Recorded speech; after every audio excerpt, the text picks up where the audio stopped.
Long Take Review, a film podcast with one eye always on the Oscar list. I'm your host, Jen Subtractai Bankers. And boy, am I here with a bunch of hoods. This is what happens when PT does the puns. First, it's not his tempo, but it's PT McNiff. How's it going, PT? Jen, my answer to that question was brought to the accountants at PricewaterhouseCoopers earlier this week. It was put in an envelope, which was then placed in the safe. I'm going to need you to pay attention to the safe for the recording, the duration of this recording, and then we'll check and see what my answer was. Okay. Wait, did that happen during the Oscars ceremony? Yeah, this was the year that it was Neil Patrick Harris and he was doing a magic trick. Oh, that's right. And so he put his predictions into the safe, and it was very unfun that he kept referring back to it. Of course, I wanted to start our episode. Okay, I remember that part. No, I love it. And he's returning after an extended stay at the Grand Budapest Hotel. It's Greg Cass. How are you doing, Greg? Jen, I'm easily the most well-adjusted former child star in the room. Oh, amazing. And finally, he may not have a theory of everything, but he does have some very strong opinions about these awards. It's Antonio Elefano. How's it going, Antonio? Fear is the condom of life. It doesn't allow you to enjoy things. That was from backstage, but I had to include it. I love it. So now that you're thoroughly confused, listeners, those were all references to films nominated at the 2015 Oscars. So we are here today for the second time now. This is another Oscars Fairy Flashback. We're going to look at the Oscars of yore and share what we would want to change about the winners. The idea being like we are in the good graces of an all-powerful Oscar Fairy. What do we ask the Oscar Fairy to do for us to so that we're happier with that year's Oscars? So for those who have no idea what this means or what we are doing today, we are going to kind of go into more detail and explain it in a minute. But first, PT, if listeners have acted as the judge and decided to follow us into the woods, this isn't out of hand, after listening to this episode, what can they do?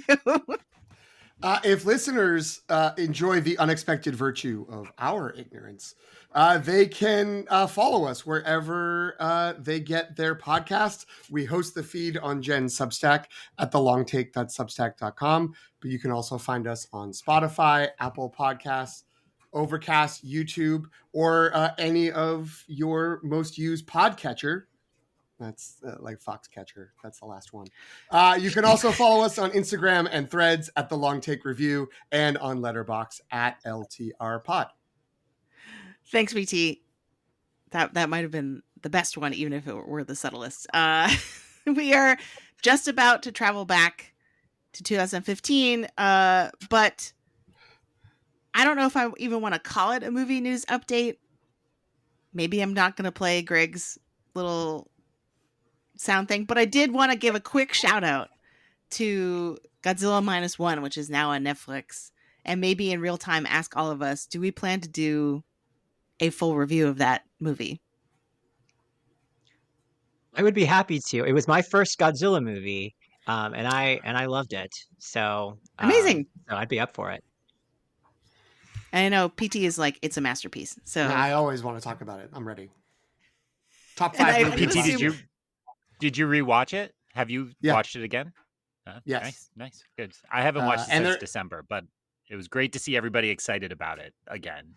I was going to say, that's the thing is like my social media feeds and are just blowing up with people being like so excited about it. And so it's great because I definitely missed out on it in theaters the first time around and then felt really bad about that. So I'm glad that it's getting like a new wave. I watched it because Jasmine had been persuaded to want to watch it by someone besides me saying it was good, which, that's how it goes sometimes. And she now has it as her second favorite movie of last year after Past Lives. She thought it was that good. There's some crazy stat where it's like the only movie, and I don't know what the time frame is, but like it broke some record of like being number one on Netflix and on like Rotten Tomato. There's the I wish I had looked this up beforehand now that I'm saying it, but like I saw some stat that was like it's crushing it. I believe People it was were number watching one it. on Netflix and on iTunes, so you could Oh, that's stream right. it for free, but also it was the top buying it. purchase. Mm. Yeah. Oh, that's even better than what I was saying. So yeah, that's great. So yeah, hopefully stay tuned if you're like, where's my Godzilla -1 content? Hopefully we can come up with that somewhat soon.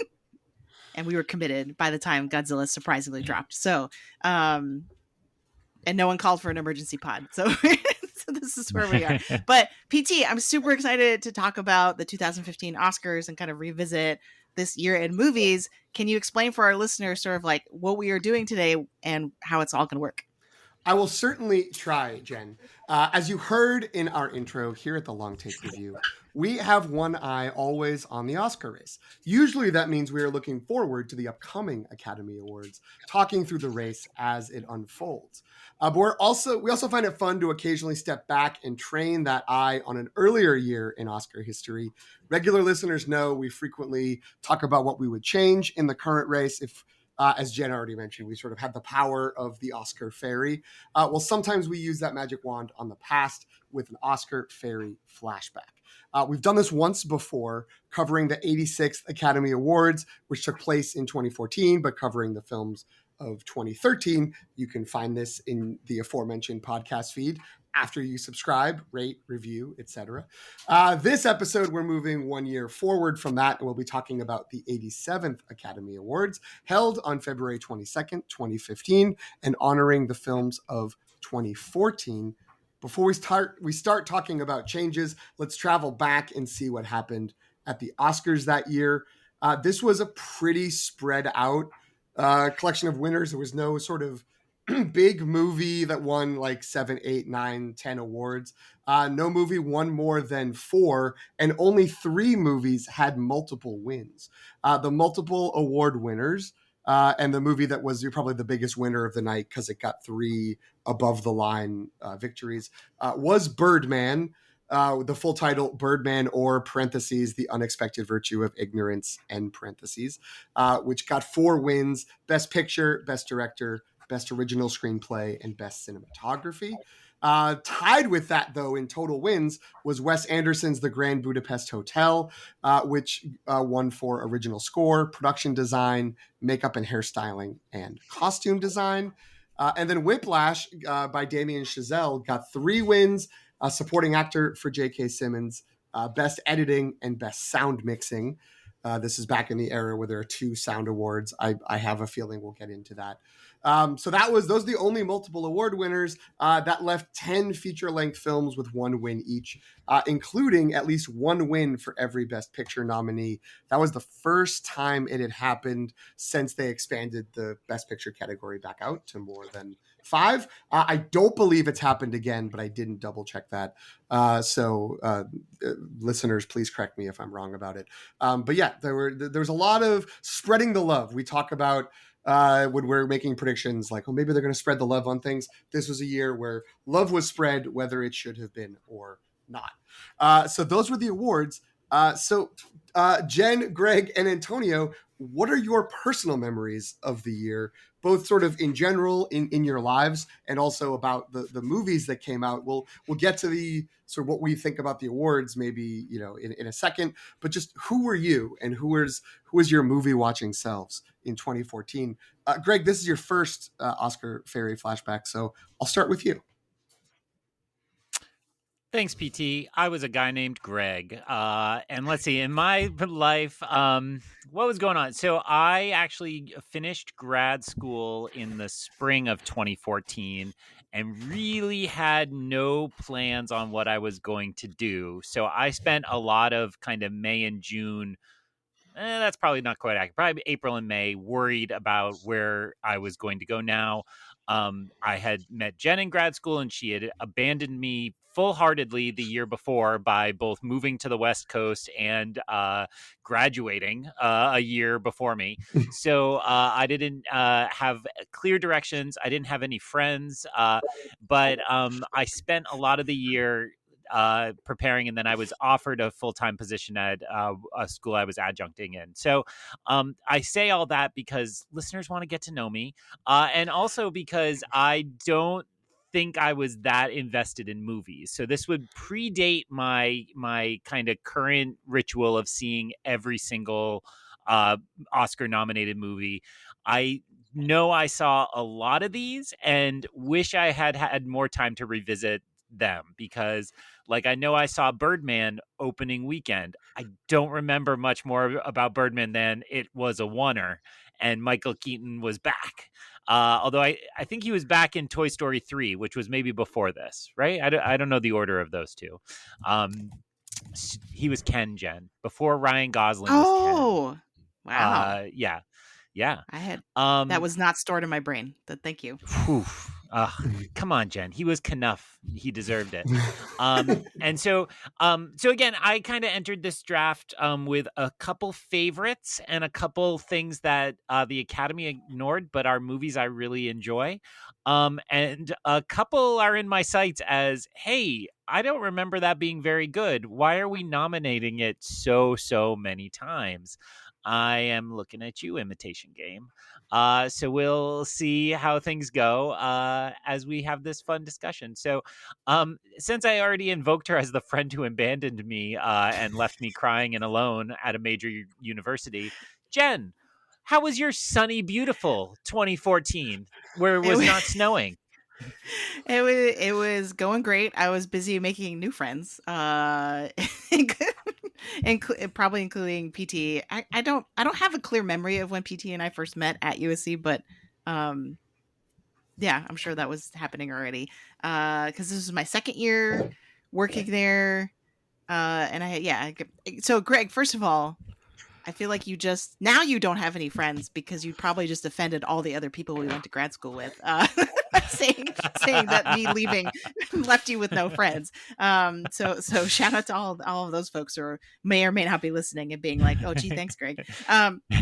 But it's really interesting to hear you say that you had not yet become sort of the full Oscar movie fanatic that you are now. Because I was kind of like one probably step ahead of you in this evolution. And so first of all, it's just interesting that both of us sort of like in the past however many years, right? It's like a in terms of our lifespan, like a relatively recent thing that we've gotten so into the Oscars. And we kind of did it roughly at the same time. So that's fascinating. But for me, I was still at this point, I was locked into watching every Best Picture nominee every year. That was sort of my ritual. And I'm just starting to get into the sort of like prediction game here. I'm not fully like committed to doing research and listening to podcasts all year round, but at this point I'm going to the Oscars parties with friends and sort of like filling out a ballot to try to get the highest score. That this was happening at that time. I think this is probably the start of what my final phase of evolution, if I'm a Pokemon, right? Like it's the third the third evolution, right? But what's really interesting is that when I look back at the movies that were nominated and won during this year, there's a lot of like, oh right, I started out as like an Oscar bait pro Oscar bait sort of basic Oscar voter, and I think out of the four of us, I still tend to have those inclinations a lot of the time where I'm like, but this is sure it's Oscar bait, but it's so good, and not be as kind of like we fight for the art house movies all the time, like and I look back at this year as being really the pinnacle of that, because as Greg sort of alluded to, there are a couple movies on here that I remember at the time being like aren't the Oscars great, and now I kind of look back being like, oh yeah, like this now seems like a point of embarrassment for me. And I think I'm also looking at Imitation Game. I'm also looking at The Theory of Everything. Hopefully we'll get into it as we get into the I like The Theory of Everything, Jen. Okay, all right, I feel less bad now. But I was like a total sucker for those types of movies back then. Yeah, and I still am a little bit now, but I'm more self-aware.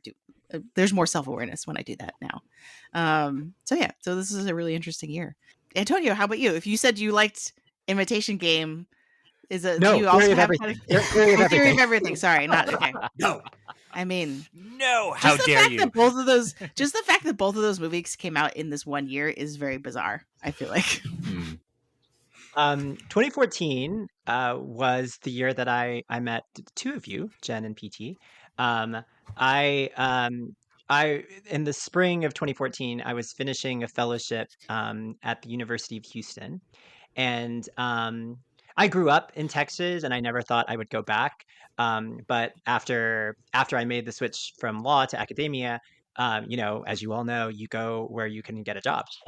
And so the University of Houston hired me, and I went there for a couple of years. And what I remember as a moviegoer was that I look back and a movie that we'll talk about, probably that I will talk about a lot today, came out in the summer of 2014. So Boyhood came out then, and Boyhood is actually set in Texas. There are a lot of and the University of Houston is part of it, right? Her awful husband, professor husband, teaches at the University of Houston. They mention like cities that I spent all my time in. So that movie meant a lot to me, both because I saw like places that I grew up in and represented in this movie, but also because this was the year I found out I was about to be a dad, right? So it had a particular poignance for me. Um, One thing that's you all probably don't know, PT and Jen probably don't know, and Greg definitely doesn't know, is that I was not I didn't think I was coming to USC because I think I was on a wait list to get hired at USC. So I had accepted a job at Florida Gulf Coast, and Janine and I were set. We were going to live, but like in a strip mall or something, like an apartment by a strip mall, and we had our tickets. We were headed off, and then I got a phone call from Trisha Tucker saying like, oh, she gave some type of weird explanation. She said an office opened up, and I was like, that doesn't. Someone said no. Okay, that's fine. um, but then I came your way, and met you lovely people. So anyway, for me as a moviegoer, this was kind of a top heavy year for me, where like there were a couple of movies I really, really, really loved, and then sort of the rest of the field that I didn't love quite as much.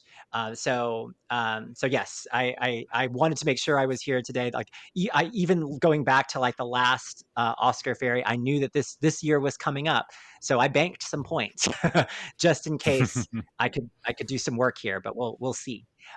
PT, how are you? What were you in 2014? Well, dear listeners, we'll explain what Antonio means by banking points if you're not certain yet. But yes, he's a strategic man who is thinking ahead, and he's ready. He's ready to swing a big hammer at the slate that's up here. Where was I in 2014? I was in a weird. I was sort of making a like big choices in my life at that point. I was kind of in as if listeners are somehow coming to this right after the last Oscar Fairy episode, I was in a sort of strange limbo. In I was like kind of on both coasts at the same time. I was working at USC part time here in California, but I also had family back in Massachusetts that I was going back and spending a lot of time with. And this year, I was hired in the same cohort as Antonio. So this was my first. This sort of transition. The fall was the beginning of me working full time at USC and sort of planting a flag of like, well, I'm going to stay here. So I mean, They had an office for you? That's cool. No, actually, they didn't. I shared an office with two other people, but I think that they must have assumed Antonio was too good to office share, so that's why they were rearranging desks. Or maybe they shoved me in with Rory and Corey, even though I don't rhyme, in order to free up the office for Antonio. That might have been the move. I think that makes sense. I think that's it. But yeah, that was a little scary, but also felt right to have made those choices. And so yeah, I feel like I certainly met Antonio that fall, just as like sort of a like, here's all the new people, even though I'd been there for a few years. And then I don't know if it was exactly at what was the moment when I met Jen, but I definitely know it was like walking past and seeing a lot of nerdery on her desk. She had like a TARDIS, and she had like an Akbar like bust, I believe, of Yes, him as an yes. as an actual French admiral, and I was like, okay, well, we're gonna be friends. That's happening. That's done. So yeah, it was great in terms of the movies. It's so interesting. I feel like I was, because I was moving back and forth a lot still this year. I kind of feel like I didn't go to the movies as often as I do now. But I also feel like I did watch a lot of movies, just not necessarily the ones that ended up getting nominated. So I was a little bit, again, on the other side. I like some of the Oscar bait ones. I had no problem. I wasn't like super mad at the time about The Theory of Everything or The Imitation Game necessarily, to use those as our Oscar bait figures. But I was the person that was just like, no, there wasn't more for Nightcrawler. Like, what? We only got a screenplay. Like, what's happening? So I had my little bailiwicks that I was working, still stumping for. But yeah, it was. I think it's an interesting year going back. I as the one of the four of us that doesn't have childcare to handle, I end up watching way more movies in preparation for this. I think I did get to 18 that I watched over the last. I mean, the last couple of months, mostly in the last 10 days. So there's a lot of movies. I do think it's a great year. I don't know if the best picture lineup represents the peaks of the year necessarily. I will note two things. I guess now before we get into the sort of the rules of the game, but just to sort of have it there so it's not like awkwardly brought up later, I guess. One, sort of to start with Greg being like The Imitation Game, like what was happening there. It's not the peak, but it's like the beginning of the tail end of the Harvey Weinstein period. That was a Weinstein Company production. And if you go back and look at the contemporary articles, it's just like Harvey, he's doing his thing. He got the director out there. He got the screenwriter out there. Like this movie, no one thought anyone would care, but Harvey willed it into whatever it was, 6, 7, 8 nominations and being a contender in a bunch of things. So that's unfortunate. Like that's gross. And that does sully, I watched it. It's fine. It's not a bad movie. But it's, it's not great in terms of some of the other movies this year are great. It didn't, threaten my top 10 that I was sort of compiling for the year, but it does sort of have the stink of Harvey Weinstein on it, which, we'll see how much that gets held against it in the course of our exercise. And the other thing is that this was the year of Oscars So White. This was when the nominations came out. Everyone in the 20 people across the 4 acting categories were all white, and someone, April Rain, a political, I think, strategist and diversity and inclusion advocate, sent out a tweet that I believe I have the actual quote here. It's Oscars. I was wrong. I don't have it here. But it was something like Oscars So White, it asked to touch my hair, I believe is what it was. And so the sort of joke thing was Oscars are so white, it does this stereotypical thing that white people do in the presence of minorities. So that got a lot of attention, that led to some overhauls at the Academy, that led to some positive changes, but that's just something that began here, carried over into the following year, which had a similar. Nobody of color was nominated in any of the acting categories. So yeah, it's an interesting, I think, pivot point for. There we go. Thank you, Jen. She got the actual line. Yes, Oscars So White, they asked to touch my hair. More concise, but well done. Yeah, this is a pivot point, I think it sounds like, for some of us, and also for the Oscars themselves. So. Let's talk about the rules of what we're actually going to be doing here in our Oscar Fairy Flashback. These are hopefully simple. We each have points, as Antonio mentioned. We each have points to spend on altering the slate of nominees and winners for the 87th Academy Awards. In a below the line category, that would be categories that are the technical and production crew, as well as specialty feature film categories like international, animated, and documentary. We can swap out a nominee by spending 1 point. Swapping out a nominee in an above the line category, which is screenplay, acting, or directing, requires 2 points. And swapping out a Best Picture nominee is 3 points. To change the winner within a given category, that costs double points. So it's 2 points to change the winner below the line, 4 points if you do it above the line, and 6 points for Best Picture. So if, for example, someone wanted to make The Amazing Spider-Man 2 the Best Picture winner of the year 2014, it would cost a total of 9 points. 3 points to swap it with, let's say, our punching bag, The Imitation Game, so it became a nominee, and then another 6 points to have, again, The Amazing Spider-Man 2 become the Best Picture winner. Hashtag Oscars so thwip. In terms of points, we each get 10 at the start of a New Year's discussion. But as referenced earlier, any points not spent in an episode can be carried over to a future Oscar Fairy Flashback. After our previous episode, Antonio retained 8 whole points, so he starts off today with a whopping 18 this go around. Jen retained 1 point, so this time she has 11 to spend. I live in the moment. PT, what is that? I said I live in the moment. Yeah, well, PT spent all of his points. You can't last take time. it with you, but apparently you can. You can. Yeah, you can take it with you. You can plan ahead, or you can spend a bunch of stuff below the line, which is what I do, because I spent all my points last time. And Greg is joining us for the first time, so we are both starting with the standard 10 points. We allocate the points individually, but unlike our hype drafts, we are not competing against each other to build our own team. We're not working in our own sandboxes. We are working together to build one collective, collaborative Oscar Fairy slate.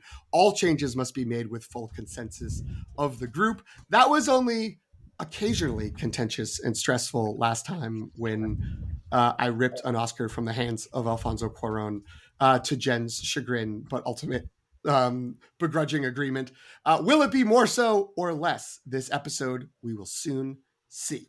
So let's sprinkle some fairy dust before we get into any specific changes. We already sort of started talking into it now, but looking back now, what are your general thoughts on the landscape of how the winners and the nominations look in this year? Jen, I'm going to start to you.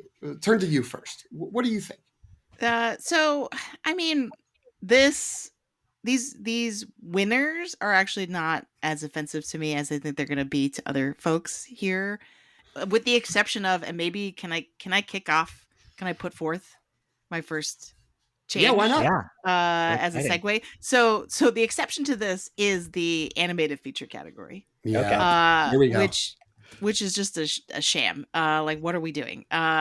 So to refresh everyone's memories, the nominations that year for animated feature. Sorry, I'm vamping until I can find it. Okay, so our Big Hero 6, The Box Trolls, How to Train Your Dragon 2, Song of the Sea, and The Tale of the Princess Kaguya.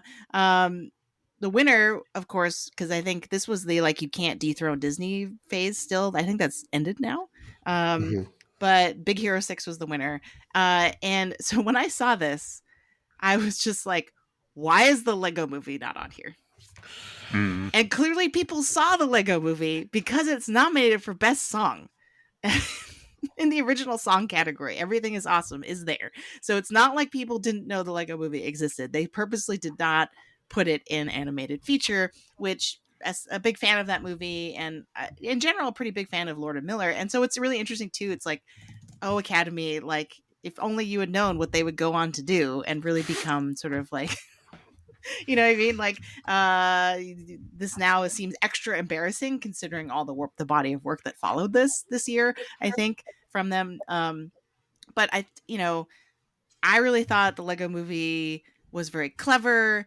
So I get how some people are like, this is a little too hyperactive to me, but that's a Lord and Miller thing. Like, I think people said that of Mitchells and the Machines as well. But at the same time, I do feel like it's really clever. It's providing a lot of commentary about licensing and IP and like childhood and like all this sort of stuff. It just has a lot going for it. And just the fact that it's not on here, but The Box Trolls, a movie I literally did not remember until I watched the trailer again. I was like, oh yeah, this was kind of cute, I guess. Right. And I looked at the cast and I'm like, well, this has lots of British actors, voice actors that I really like. Why don't I remember what this movie is about? And then I watched the trailer and was like, oh, okay, it's a baby and these box trolls, I guess. So that's not a really strong thing. And, you know, The Tale of the Princess Kaguya is not my favorite Ghibli movie, but it's still a Ghibli movie. So and what's weird is that like I don't dislike Big Hero 6. I think it's fine. It's just not great. Like it's like no one remembers that movie, even though the Disney parks have sort of like, at least California Adventure has kind of recommitted. And this is a tangent that I apologize for in advance, but it's specialized knowledge that I need to share. They redid all of California Adventure to be more Pixar themed. And because they already had sort of like a Golden Gate Bridge like thing in the park, they're like, well, we'll just make it San Francisco. And I'm like, no one remembers this movie. No one's going to know what this is. And so, yeah, so that's kind of the like, it's just one of the more mediocre offerings in terms of like Disney Pixar animation or whatever. Right. So, all that is to say, I'll get off my soapbox now. All that is to say, I would like to swap out the Lego Movie for Big Hero 6 in animated feature. That I believe is 1 point. I'm also being very thrifty, I think, in my picks this time around. And then I would actually make Song of the Sea, a movie I love, the winner in animated feature, which I believe is 2 points. That is correct. Jen, I love Big Hero 6. It's so close to my heart, but I'm willing to let it go. I have some things that I'm going to ask of you later on. Oh, I see. So I'm fine with it. I'm gonna let it. I trust you on this. I'm just gonna go with my friend Jen here, and I'm okay with this. What do you all think? I think it was a masterful attempt at pretending you know what San Francisco means, and that you're you really care about it. I didn't even I didn't think at all about the best animated feature because I was like, oh, Jen's gonna be so mad. I'm just gonna let that go. Like I don't need to draw up a list on here. I don't need my scrolls to include animated because that's gonna be fine. I also like that it's you created our first potential breaking of the rules of what happens if you replace the winner, the nomination of the winner with a movie. Then then I think you'd have to spend the points to then get a new winner. Otherwise it would just be like we had 5 nominees and no one won. But interesting. The only pushback I have, I've actually never seen Big Hero 6 and I love the Lego Movie. The only pushback I have is there are students of ours, incoming freshmen, who have written about Big Hero 6 as an example of technology in my technology and social change class. So there is a generation that cares about it, which maybe I'm defending California Adventure for some reason. I do think there's students that care about it. I think that in the cinema world, very few people are thinking of Big Hero 6 as a latter day classic in the Disney canon. And I'll also just note, having looked through articles, contemporary articles from nomination day about snubs, the Lego Movie not being nominated was a huge thing. Everyone expected it. It had won precursors. It was there. The assumption is everyone assumed it was getting in. And so they just were like, oh, let me vote for the Ghibli movie, or let me vote for the Weird Irish movie instead. I'll do that. And then somehow it just didn't get through. Combined with it's a product placement, combined with it's, computer generated versus hand drawn, which some of the other ones were hand drawn, and that gets. So anyway, I think I fully support this. I don't want to go so far as to say I expected it. I actually was worried you were going to come for Song of the Sea. I love that it's flipped and it's actually been elevated to. No, I love that movie. I mean, I love anything from that studio, which I'm frantically looking up the name for because I can never remember how to pronounce it. But it's not gonna. It's the Wolfwalkers studio, right? Yeah, I love all of their movies: Song of the Sea, Book of Kells, Wolfwalkers. which it did get Oscar love. Cartoon Saloon? That sounds right. Yeah, because they did a Star Wars Visions too. So they did. Yeah, Cartoon Saloon. Nerds. I always think that they're gonna have a Celtic name, but I guess they don't. There's another production company called like Melisoon or Melisune, which looks like it is Gaelic, which means that it might actually be like Mississippi, and be something totally different. So maybe they rebranded as Cartoon Saloon so people could actually know who they were. For folks like us. Greg, what are your thoughts on this animated Switch and Slate? So I think this would be the fall of 2015, but there's a chance it was the fall of 2016. I was teaching, and a student emailed me on October 30th and was like, "Hey, professor, I know we have a serious class environment, but tomorrow's Halloween, and I was wondering if it would be okay if I wore my Halloween costume to class." And I was immediately like, "This is adorable. This is why I teach first years. Like, that is too cute." And then in the middle of class, because he was 10 minutes late, the door fuddles open and in walks the thing from Big Hero 6. I've never even learned its name. The Betamax? Baymax. And it's one of those suits where like there's a full size, 18-year-old in it, and it's inflated up around him. And one girl immediately dove under the desk. She thought we had a live shooter situation. She was not here for whatever was happening. And Baymax respectfully sat down. Of course, when I told him he could wear his costume, I didn't expect he couldn't take notes. He couldn't see the board. There was no reason for him to be in class. But I offer that as evidence to PT's point that this does mean a lot to the kids who saw it at that time. And I've had papers written about it as well. Because I do think it does provide some good representation. But I know I've seen it when it's been on in the house. I think my son has watched it a few times, but it is right in that dead zone between I'm an adult, I don't see cartoons, and I'm an adult who has kids and I see all the cartoons for my personal journey. So lots of good, eloquent defenses of Lego Movie. I'll just throw in the animation is exciting and different. It's some of what we'll learn as Lord and Miller style in the Spider-Verse movies, but they're clearly removing frames and making this look like a vast universe of stop motion Lego from online, while it's all computer generated and so on. And, maybe we won't spoil it here, but the twist to me totally worked in the theater. And I was like, what is happening? I can't believe this is happening. So I think it absolutely belongs on this list. Amazing. Just for the visual, for those who are listening who have not seen Big Hero 6 like PT, Baymax is essentially a robot helper, but looks like the Stay Puft Marshmallow Man from Ghostbusters. like just a more futuristic version of that. Jen, I haven't seen the movie, but I'm not culturally ignorant. I know what Baymax looks like.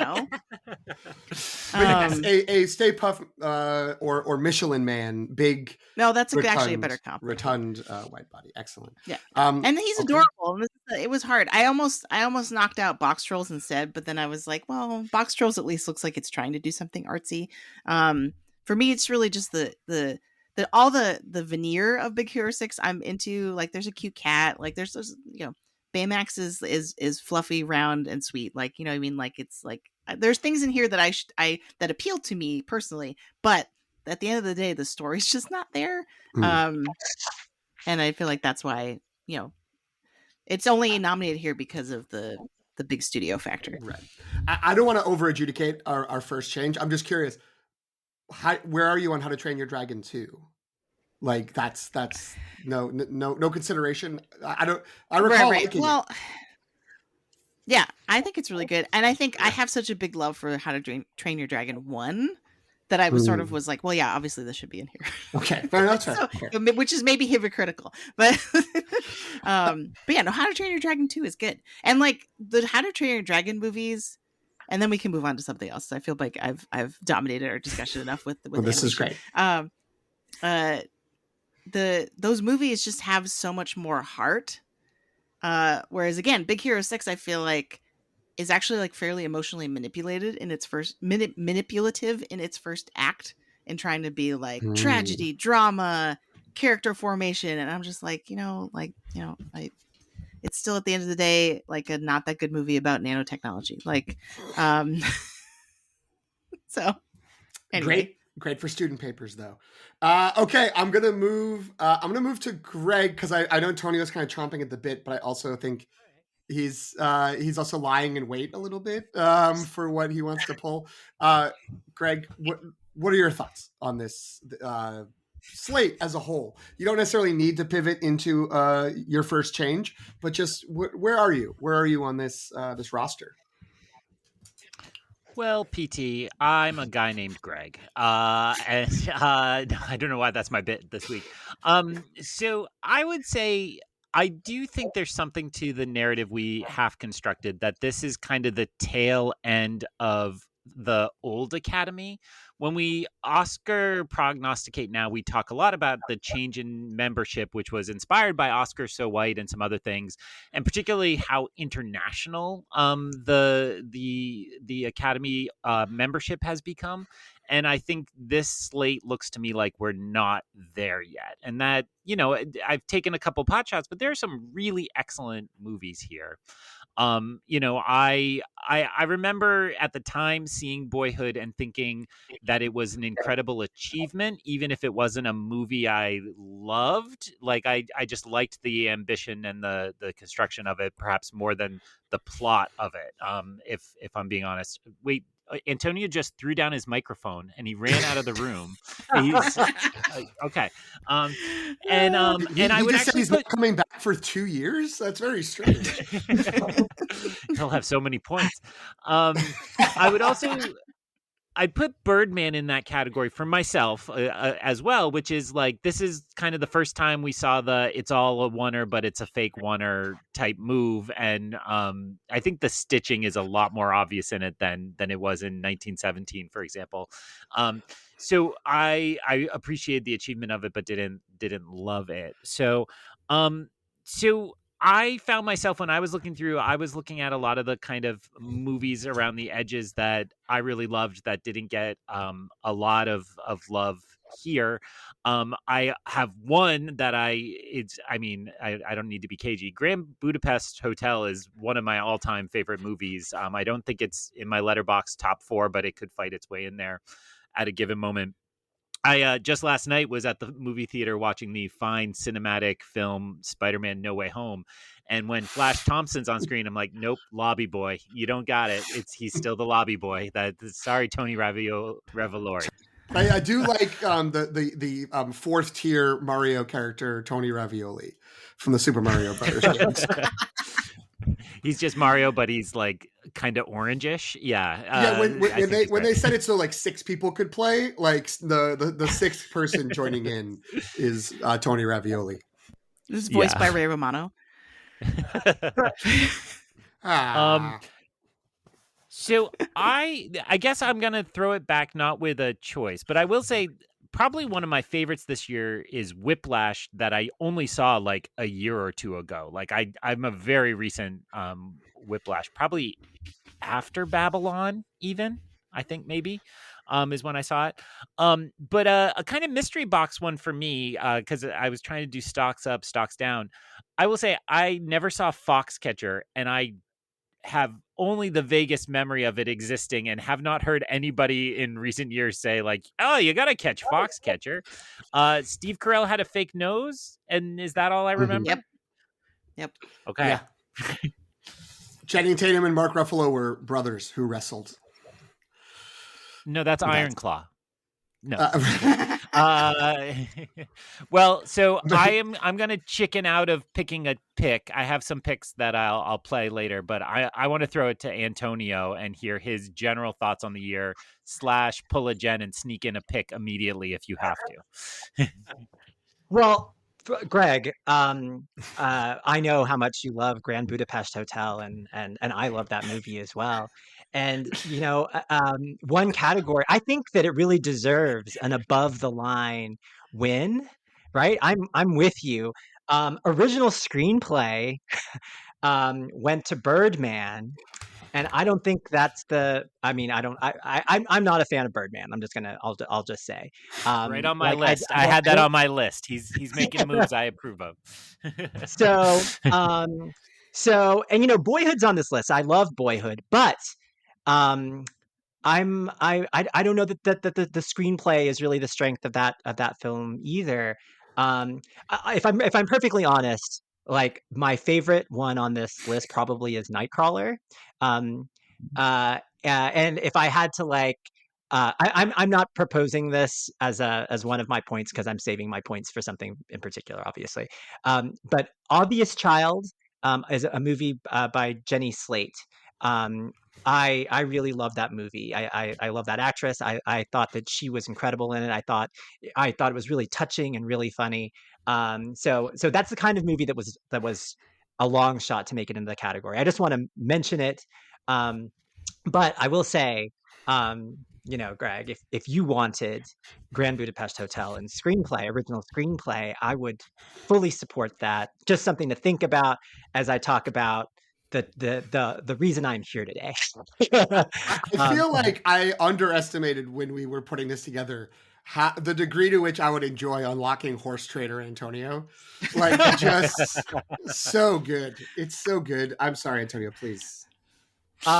so okay, we didn't talk through the other categories, the major categories. So before I get to like my sort of like big proposal, and I know it's a big proposal, so we'll see what you all think about it. But I will say that I'm not as excited about some of these wins, but I don't have like alternatives. Like, um, I was actually kind of happy that Eddie Redmayne pulled off the upset in Best Actor because I did like The Theory of Everything. I like the actor. I have nothing against Michael Keaton. I just don't like that movie, and so I was fine. That I remember when that announcement happened. It was Kate Blanchett actually who announced the winner, and she seemed excited. She'd worked with Eddie Redmayne in a movie I think before, um, and then Julianne Moore won Best Actress for Still Alice. This is not by far not like my favorite Julianne Moore performance, but I don't know. Like, there was one movie that I wanted to try to see before we talked today, and it was the 2 Days, One Night, the Marianne Cotillard movie. I didn't see it. I like Felicity Jones and The Theory of Everything, but I wouldn't elevate that. I love Rosamund Pike, but Gone Girl was not my favorite movie either, and I didn't see Wild because it looked depressing, even for me. Still Alice is pretty depressing, right? But Julianne Moore is an actress that I really love, so I wouldn't necessarily change that either. Though again, I'm open. I'm open to things. um, but here's my move that I've been waiting for since we did this like the first time, right? This is why I was banking points. Um, and I rewatched Boyhood. And I was a little bit afraid of rewatching Boyhood because I loved Boyhood so much. It meant so much to me when I watched it. And again, like I talked about the circumstances in which I watched it and how much it replicated a lot of my childhood growing up as like an awkward white boy. Instead, I wasn't white, but but anyway, but like there was lots of it that I really loved. I loved coming of age movies, um, but often coming of age movies were cast with like these incredibly beautiful people and with these incredibly like manicured wonderful lines, and to watch someone sort of like grow awkwardly and talk awkwardly in ways that felt familiar, I found really touching.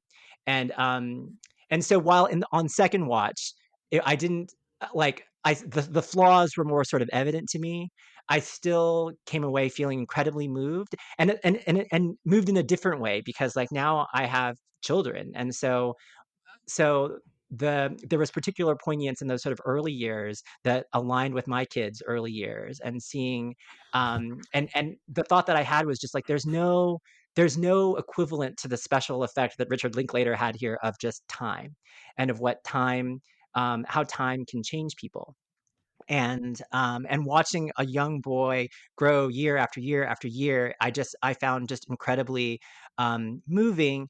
PT and I had like a little back and forth over text too, talking about some of the things with regard to like the adult performances, Patricia Arquette and Ethan Hawke.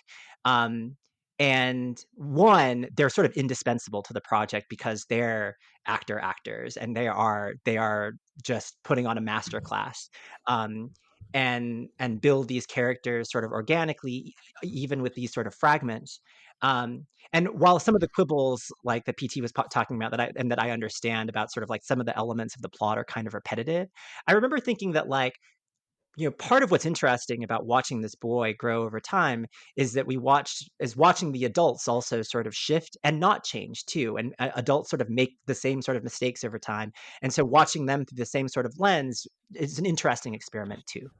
So I get that, and I think the reason why this movie ultimately fell short with the Academy was that I think that a lot of people felt the same way as I think Greg said it really well earlier, was that they sort of respected the fact, the audacity of like taking on a film and filming it in this way, because I looked I read some articles saying like there's no way that you can legally obligate someone, especially particularly a child, to work for that many years in a row, right? So it was just a faith, right? That like they'll continue on and we'll be able to complete the project. There was even a provision that if Richard Linklater died, that Ethan Hawke agreed to finish the movie if Richard Linklater wasn't able to do so. So luckily, Richard Linklater lived, and this movie exists. And so for me, my big move, like the thing that I'm proposing today is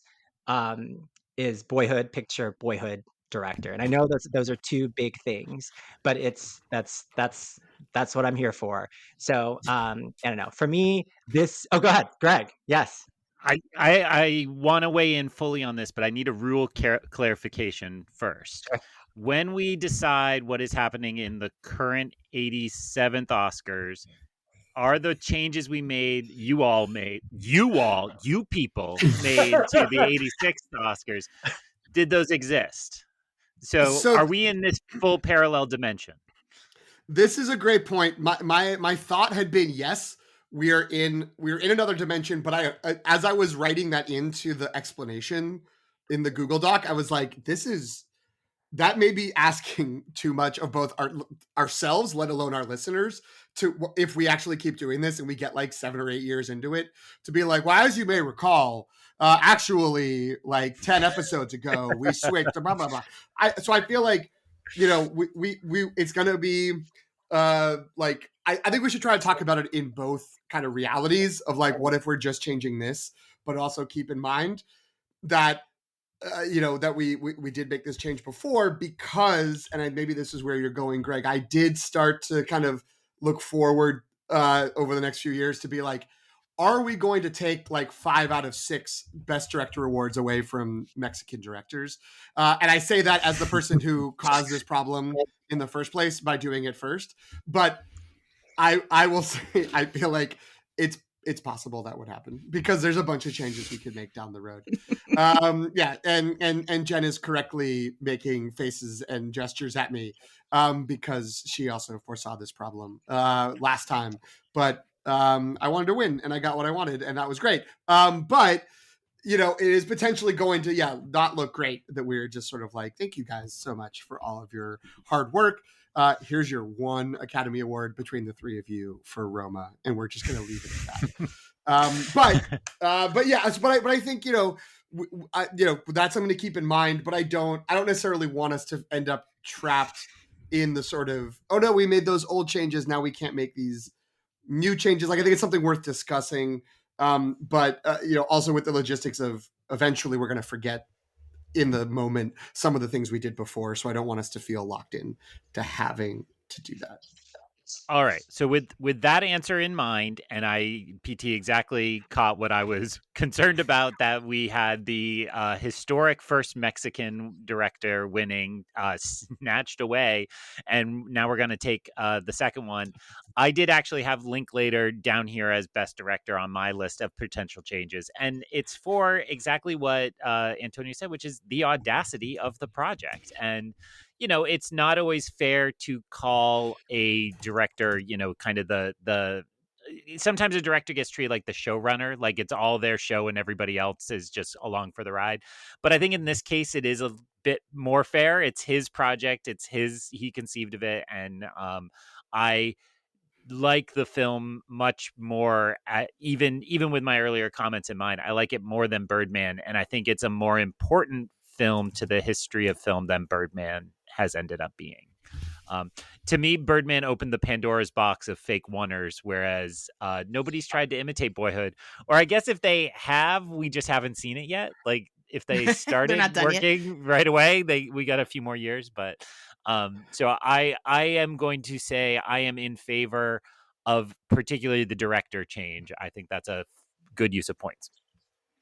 And Greg, just to clarify, are you concerned that we are going to take away the 2016 Best Director win for The Revenant? Because I feel like that's something this could keep happening. And my gesture was, I'm watching all of you because I see that we are slowly stripping away these great directors' wins, even if they're for the wrong movies. Like these great directors, and also Iñárritu. I mean, just to show that I have the same same DNA as PT.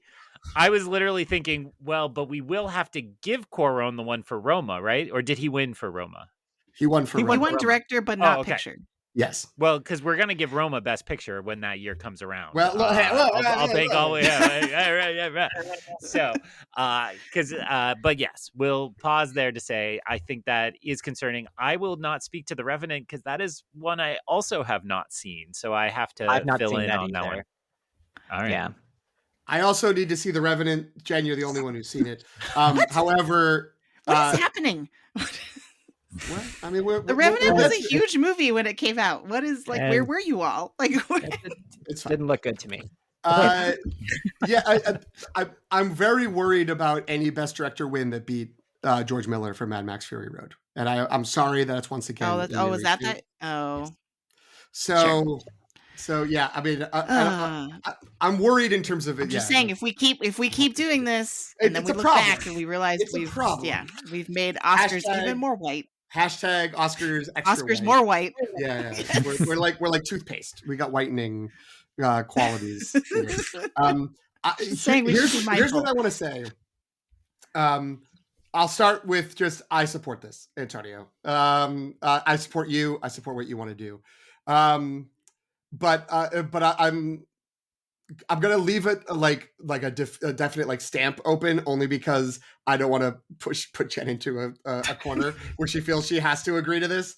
I will say I'm much more pro Birdman than I think you are. Like Greg mentioned, I saw that opening weekend, and technically that may have been a week or two before Greg saw it because I was in LA, and so I think it came out a little bit earlier. Wow. And humble brag for no reason. I guess. This reason is that it had no hype beyond the fact that it was like Michael Keaton's great, and I love Michael Keaton, and I love Michael Keaton in Birdman. So I was like, oh, that's fun. This was a good time. I enjoyed this. Parentheses, Alfred Hitchcock rolling over in his grave that Greg doesn't remember Rope from the 1940s as a oneer movie, but that's okay. It didn't start it, but that's fine.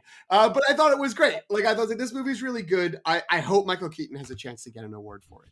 And then eventually it became, well, it's the favorite, and then it won Best Picture. And the people I know who saw it in the run up to the Oscars or after the Oscars were like, this sucks. Like, this is awful. And I was always like, well, was it just the expectations? And so that's why the LA reference was important, because there were no expectations beyond the Michael Keaton of it, that it was going to be like an interesting and good time. And, I did watch this one. I went back and revisited it for the first time since then. And yeah, I mean, it's just not Boyhood. It's just not as good as Boyhood. It had it's like the pretentiousness of it, the sort of the conceits that Iñárritu brings to some of his movies are really like stuff I like. Like I'm in that weird, very small island of kind of liking Bardo from a couple years ago, which is a similar, like, just totally up his own butt, like, way of presenting things, and very like questionable gender components. It's there's all kinds of problems with it, but the audacity of how he's sort of always got things dialed up to 11, I do kind of like that. Like, I do enjoy it. I don't plan on taking any nominations away from Birdman, but like Boyhood just resonates in a way that Birdman doesn't. And in terms of thinking about like the actual awards and how it happened, I did see an article. It was a Vox article after the ceremony talking about how what was then sort of the brand new ranked choice instant runoff way of calculating was at the time they were like, oh, this is leading to all of these movies about acting, movies about Hollywood winning because everyone who votes in the Academy kind of likes them. And it's sort of just like, well, Argo, The Artist, Birdman, like, yeah, it's about the craft and stuff. Whereas a movie like Boyhood, which maybe like 2/3 loved and 1/3 was like, this sucked and it took forever, is going to not be able to surpass it because all of Birdman's second, third, fourth place votes end up putting it over the top before Boyhood can. So that's in the moment. Now that we're looking back, we're almost a decade after the fact. I think Boyhood holds up a lot better than Birdman. I think Boyhood stands as this like interesting achievement, even with the flaws it has of kind of sometimes being repetitive. It's a very small story, which means that if you're not like fully locked in, it can get a little like, okay, they're just standing and talking again. It can feel boring sometimes, but I think the like emotional truths that get plumbed there are just so interesting and so worthwhile, along with that like sort of what at the time was a secret production of just like, oh, and by the way, we've been working on this for so long, and the ways in which it like Antonio said, it captures the time passing on screen captures something that all the effects and all the sort of tricks and techniques of filmmaking just can't do. I certainly like it a lot more, and I endorse it for winning over Birdman in these top two categories. Even though I will once again say I am concerned we are on the path of just delegitimizing the successes of the Mexican film industry to the point where I feel like I'm going to end up in a position of defending Guillermo del Toro against both Jordan Peele and Greta Gerwig in that year, both of whom are very worthy winners. But I also love Guillermo del Toro, and I think I like Shape of Water more than most people. So I foresee that being a problem, but I still lean endorsing towards Antonio's proposal. Jen, what do you think? So I accept that this is happening because I care about Antonio and I want him to be happy. But before we do that, I'm going to speak my piece. Yeah. So first I will contextualize this as I did get a chance to rewatch Boyhood. And I had to kind of, and this is actually going to be part of my critique, I did have to fast forward through, skip ahead. It was a like skipping a stone across the pond sort of experience after about like halfway through. And I was like, well, I'm just running out of time, so I gotta kind of. I'm like, how does this movie end again? Does it have an ending? But anyway, so I did. I really wish I had time to rewatch Birdman as well, just so I could feel more confident in what I'm about to say. But back in this year, I loved Birdman, did not care for Boyhood. And actually rewatching Boyhood, it's interesting. Individual scenes really pop out to me as like, wow, this is amazing. But at the end of the day, I still feel kind of the same way. Whereas like, sort of similar to what Greg was saying earlier, I appreciate the project from an intellectual standpoint, and almost like its brazenness to be like anti-cinema. But that still doesn't really make it a good movie that I want to watch at the end of the day. And I hesitate to use the word gimmicky.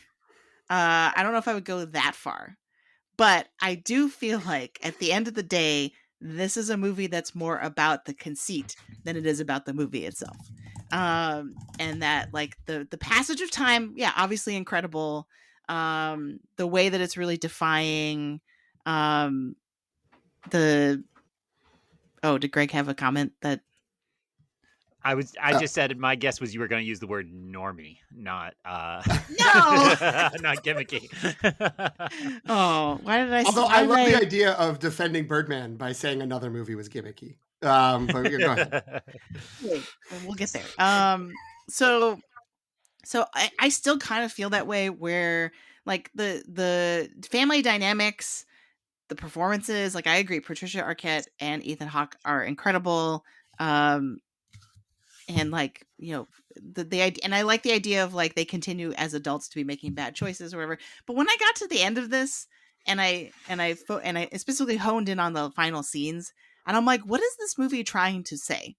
Um and it almost feels like it doesn't have a purpose beyond the experiment and the conceit of like, well, what happens if we make a movie like and film it as someone's growing up over time, because the final scenes, and I guess spoilers for Boyhood if you have not seen it, I guess, though I don't know if it's a movie that's where it's possible to really spoil it. The Patricia Arquette's character has a scene where she's sitting at a desk. Her son Mason's packing up to go to college, and she has this like breakdown. And this might have even been her Oscar clip, I want to say, where she's just like really getting angry and distraught that he's leaving, and he's just like, "Why are you flipping out, Mom?" Right? And she goes through like, well, you know, you were born, and then I got married and had kids, and she's going through all these like life milestones, and she says, I really just thought there would be something more, right?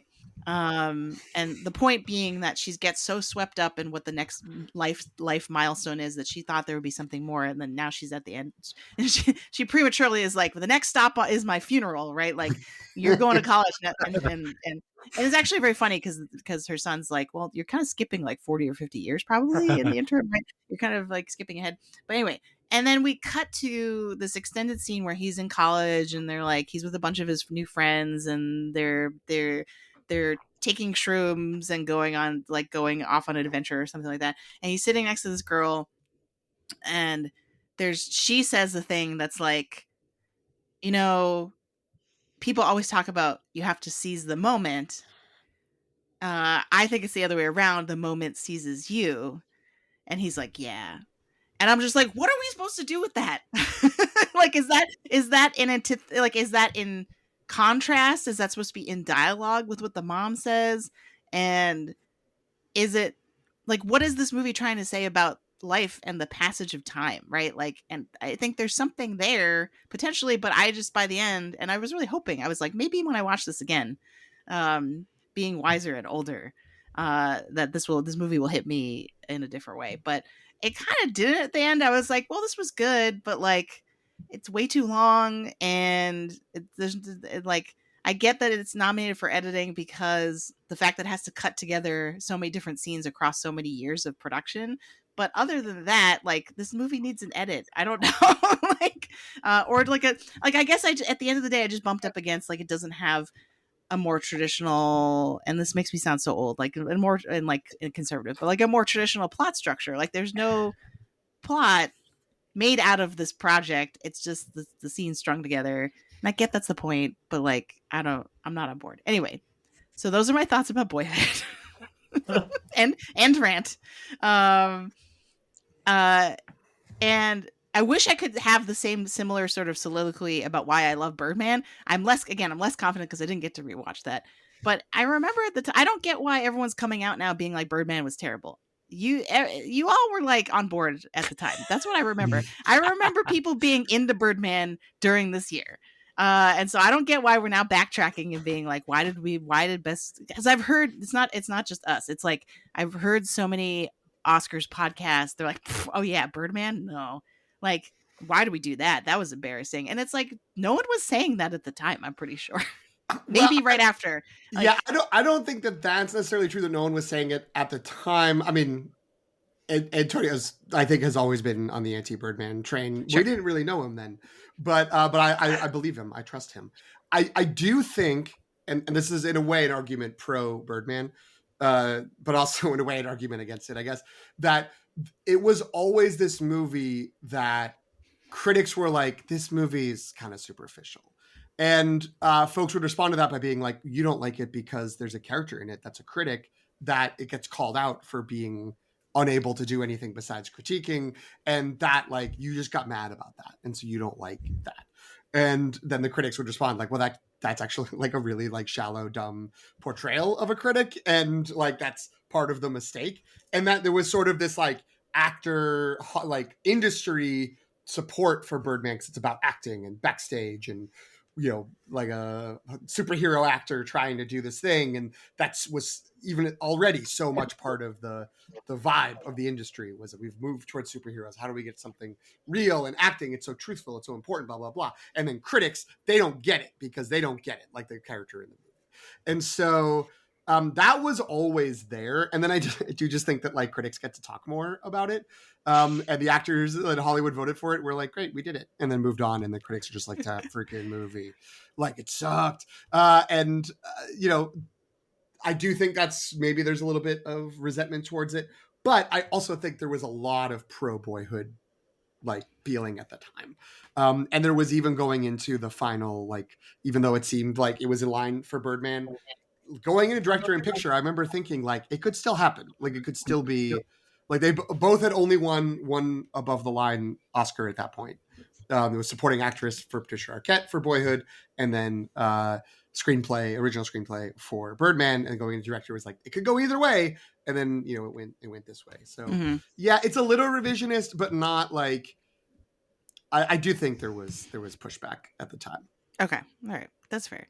It's funny that you bring up the representation of or the use of critics in Birdman, because the one section that I have rewatched many times because I use it in my class is the scene where Michael Keaton's at the bar with, and I can't remember the actress's name, but with the movie critic, and has their it's the big confrontation between the two of them.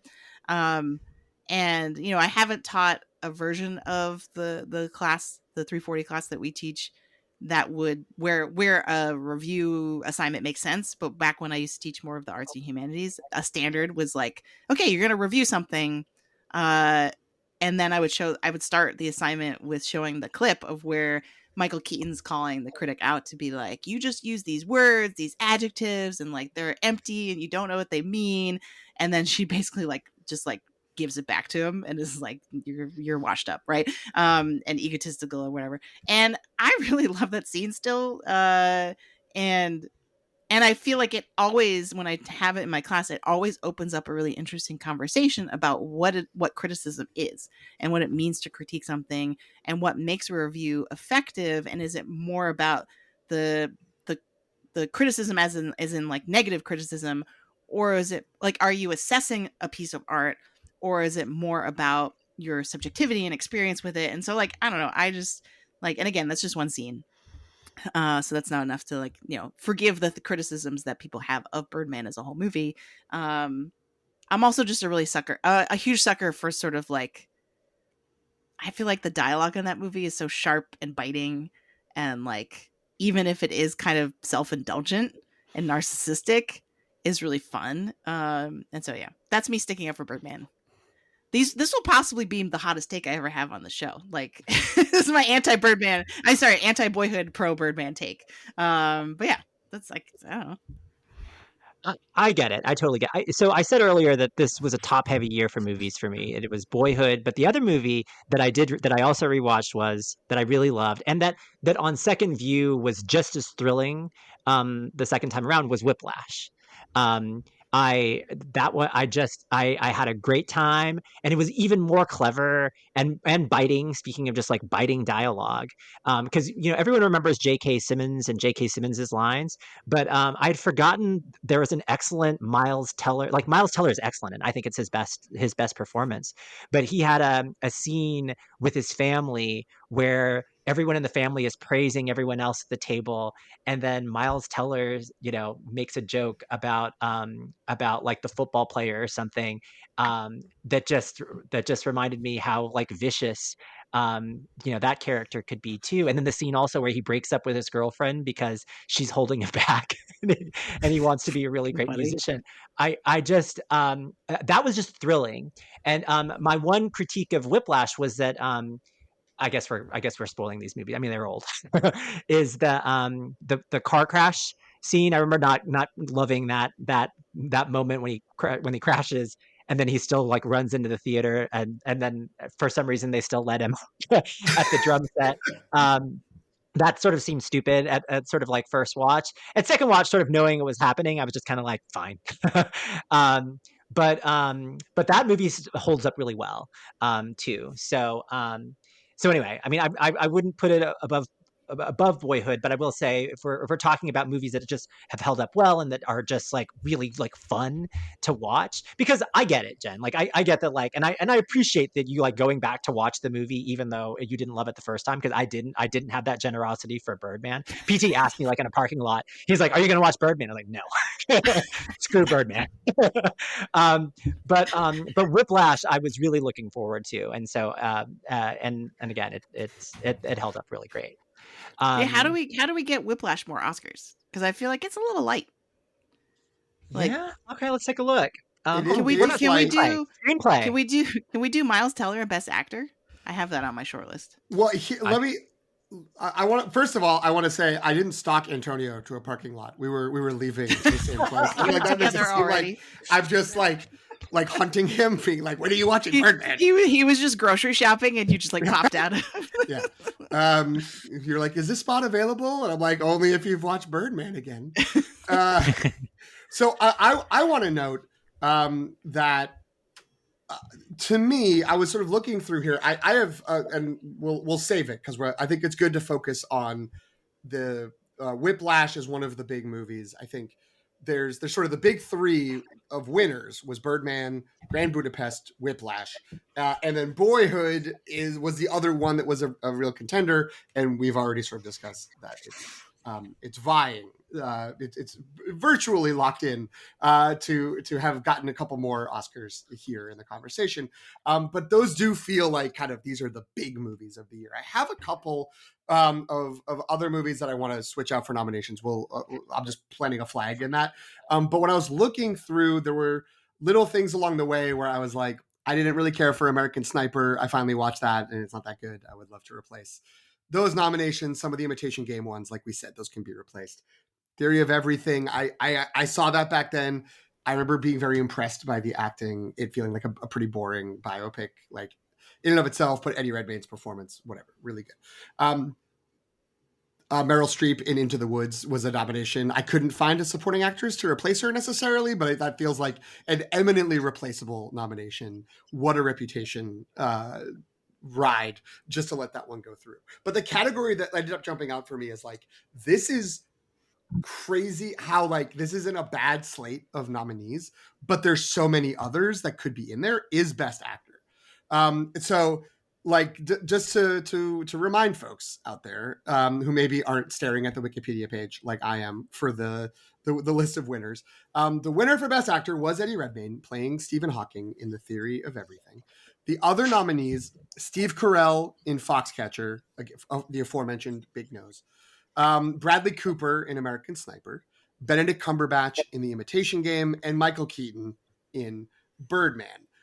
But like, if I told you that the slate of nominees was instead Ray Fiennes for The Grand Budapest Hotel, Jake Gyllenhaal for Nightcrawler, John Lithgow for Love is Strange, David Oyelowo for Selma, and Miles Teller for Whiplash, no one would blink. Everyone would be like, yeah, I guess that's who was nominated that year. Like, that makes sense. Yeah. So there's like a full slate, and that's leaving off Oscar Isaac in A Most Violent Year, Ben Affleck in Gone Girl, and Philip Seymour Hoffman for a posthumous nomination for A Most Wanted Man. None of which are like serious contenders, I think. But like, again, any of those, you would be like, oh, okay, yeah, I guess that got nominated. So it's just a super deep bench. That's, yeah, it's kind of wild. I didn't know if I wanted to allocate any points for replacing the winner necessarily. I do think getting Miles Teller in as a nomination isn't a bad idea. I also believe very strongly David Oyelowo should be nominated for Selma. I think he did an incredible job. And I mean, it's an interesting, like, if we played with the history of it, does that mitigate the Oscars so white? Does that limit the potential changes that we like that have been good? Is that would that actually be a bad thing? But we're not getting that deep into. We're not Henry Turtledove. We're not going that deep into alternate history stuff. We can just sort of make a change. So I am going to put that on the table. I'm, you know, I will leave the person that Jen thinks is my regular punching bag. And I will say, even though I love that Steve Carell has an Oscar nomination, he's not actually that interesting in Foxcatcher. Foxcatcher was a pretty boring movie. Like it's so much just like, wow, he's just not being Steve Carell, which is interesting as like a meta thing, but not like, oh, what a transformative performance as blah, blah, blah of a character that I was super engaged with. So I would say David Oyelowo should replace Steve Carell is who I'm officially putting forward, but then I will say to what Jen, like what got me going on this tangent is if we wanted to get Miles Teller for Whiplash in instead of somebody else on that list. You can say Bradley Cooper. It's okay. It would be Bradley Cooper in American Sniper, who does a very good job. He's great. Like Bradley Cooper's a good actor, but it's just like whatever. He's just like a good old country boy in the movie. He does, he handles the emotions when there's emotions. He downplays the bloodlust for killing people who aren't white that the real guy had, based on what he used to say in interviews and books. So that's good, I guess, for the success of the movie. But I would be fine with that getting fewer recognitions, that movie getting fewer recognitions in favor of something like Whiplash. Greg, get in here. I feel like you have something to say. So my number one change for the day is also in the best actor category, and that is we have to get Ralph Fiennes in there. Ralph Fiennes is incredible in Grand Budapest Hotel. Ralph Fiennes is an incredible actor, and it's insane he has 2 nominations and no wins. Ralph Fiennes is one of those actors who, when you see his name on the poster, you go and the movie is better because he's there, even if the movie is something very bad. So I'm going to just piggyback onto PT and say, let's take out all 3. I also agree that Theory of Everything is not my favorite movie, but that is way too good a performance in a very... Eddie Redmayne is also just really good in whatever he's in as well. So I'm going to propose we wipe out Carell, Cooper, and Cumberbatch, and I will pay my point to put Ralph Fiennes into one of those spots. Sounded like PT was at least paying for David Oyelowo, Agent Callus himself from our Star Wars family. Although you had mean things to say about his short film this year, and don't think I've forgotten you two. I remember. It's not good. And then it's not good. and then I think I don't know who's paying for Miles Teller. I'll pay for Miles Teller. I take great offense that Antonio suggests that Rooster in Top Gun is not Miles Teller's best performance of all time. He had such rage as he flew that plane. No, absolutely not. Absolutely his best performance. One of those actors who has needed more of a shot. And again, thinking of PT raising a counterfactual, if he'd gotten this award then, what kind of trajectory is he on? Is he still in Top Gun? Does he get 2 or 3 of those splashy points? Rumors were always that he was one of the finalists for Han Solo. So would he have gotten it on the strength of his Academy Award and then flamed out of Hollywood like Alden Ehrenreich has, / he was in the best picture of the year, so he's not doing that bad. I mean, I get the sense that Miles Teller has made enough life decisions that have undermined his career Yes. that may not have made a difference anyway. I mean, whereas Alden Ehrenreich has made an amazing comeback post Solo, I think. So I want to check in on this. Right now, this is what I have. I have 3 new nominees in Best Actor, which I gotta say, incredible. I absolutely love this. So Steve Carell, Benedict Cumberbatch, Bradley Cooper out, David Oyelowo, Ralph Fiennes, Miles Teller in. 1 nomination each, paid for by me, Greg, and Jen. Are we also going to change the winner? Are we going to replace Eddie Redmayne? You don't want another win necessarily. You just want another nomination for Whiplash. Okay. I'm fine with that. I mean, I'll just say I considered arguing for Michael Keaton because he's so lovable and wonderful, but I can't make the case. Eddie Redmayne is just better in a harder part than Michael Keaton is in Birdman. Yeah, I agree. If I had, if I had Antonio's amount of points, I would consider. I'm not saying that to try to get Antonio to do it, but I'm saying if I had saved up from last time, I might be like, I'll splash Michael Keaton into Best Actor. Though I would then be worried that suddenly Eddie Redmayne in The Danish Girl, a much less reward-worthy performance, would be like, well, he's overdue. He didn't win it for Stephen Hawking. So not in our world, but in the alternate world where that actually happens. So I like Eddie Redmayne having an Academy Award. I hope Michael Keaton has another chance in the future. It's weird he wasn't nominated even for Spotlight the following year, which I think might have been a even more worthy performance to win. Although everyone was clearing the paint for Leo at that point. It was just like, just go, Leo, just take it, please. End it for all of us. End the misery. But okay, that's great. I like that.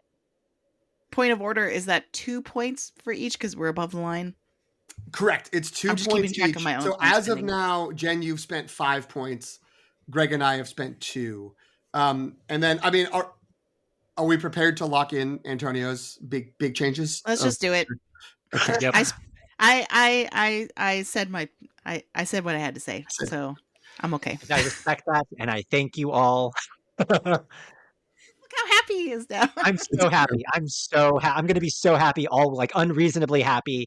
It's my wife's birthday. This is the thing I'm most happy about. Sorry, I'm kidding. I'm joking. But she doesn't listen to this show. It's fine. I was going to say, I can edit that out later if you have regret. She did say in the building before we got to the parking lot, I don't make it that far into these episodes. So at an hour and 27 minutes, at least at time of recording, she's not here. Yeah.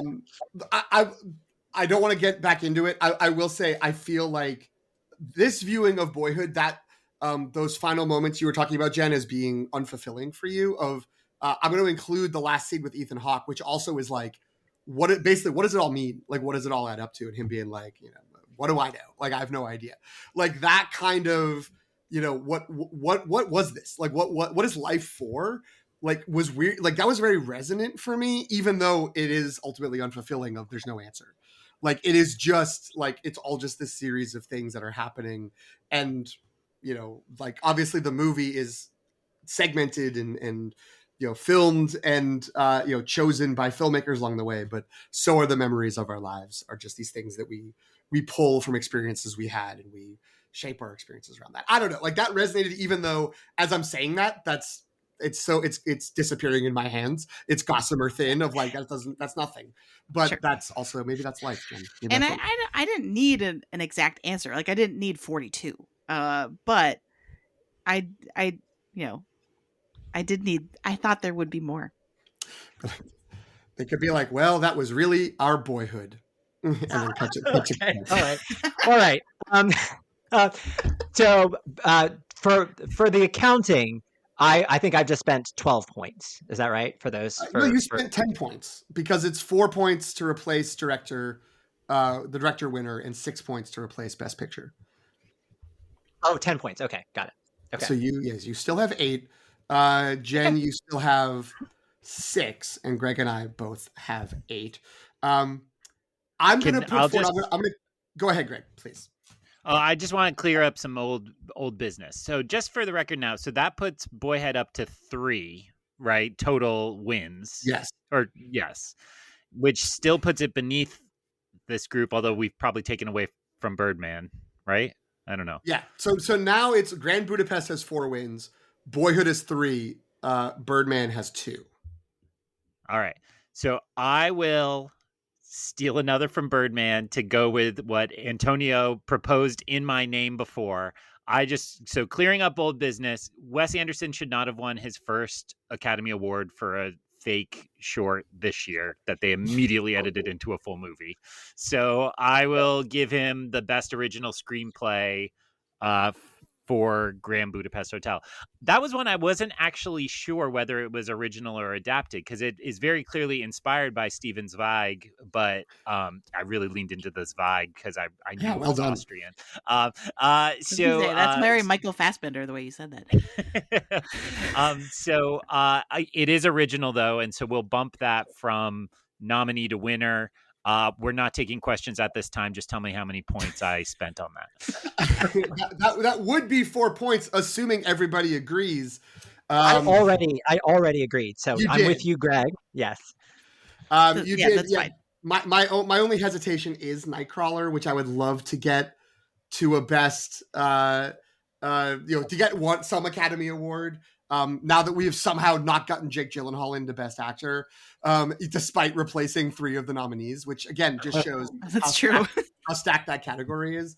But everything you said is correct, Craig, and that screenplay is incredible, and it's Wes Anderson, maybe at his peak, if not at his peak, certainly one of his triumphs, and it should get an extra win, and he should have left the night with a statue. So I don't think I remember that Dan Gilroy did Nightcrawler. Brother of Tony Gilroy. Yep. Just a shout out. Another Star Wars reference. We have to make them wherever we can. Also wrote Real Steel. That's the winner. Yeah. How many nominations did that get? Real Steel. Hugh Jackman obviously was nominated for Best Actor for that movie, right? Now, since we're in here, we're an hour and a half in, and I'm sure people love this. The Henry Gilroy, who was heavily involved in Rebels, is not in that family, or is he like a cousin? Is this a different Gilroy? Just another Gilroy. Yeah. For a while, I kept thinking like, there's these 3 brothers, and like now they all make great stuff. One of them is a Star Wars cartoon, but I guess he's just a different Gilroy. I'm going to pull a PT and ask a trivia question now that I have the Wikipedia page open. Does anyone know who Dan Gilroy is married to? Oh, this is why Jasmine has to be on the show. She might know this off the top of her head, but I don't. Renee Russo. Oh. Isn't that wild? Lucky man. But now wait a minute. Yeah. Now wait a minute.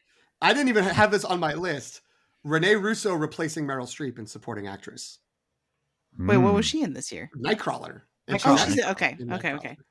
I don't know. I don't know if I'm going to start putting it out there. This is where I confess it was on my list of things to watch for this. I still have not seen Nightcrawler. It's just tough because I know it's egregious. I don't think anyone should say it's egregious. Although I know you think it's egregious for all the movies we didn't see, like The Revenant. But I will say it's not egregious to have missed any movie. But it's the movie's such Jake Gyllenhaal's performance that it would feel weird to be like, oh, and here's someone else getting an acting nomination for it. But Renee Russo's great in that movie, so I would potentially consider that. But what I'm actually going to put forward to spend some more points now that Greg has spent an additional points is not to change a winner, but I want to change a nominee. It's not just because of the Oscars so white. It is because I finally watched Selma in the lead up to this. I did think Selma was excellent. I thought that part of the reason why Selma was so good was the directing. So I want Ava DuVernay to come in to replace poor Morton Tildum of The Imitation Game. All due respect to someone who just feels like he didn't do anything wrong, but every article I was seeing when I was looking up, like, how did this happen and how do these snubs happen, was Tildum got in because of Harvey Weinstein. Like, Harvey Weinstein was like, he made this happen.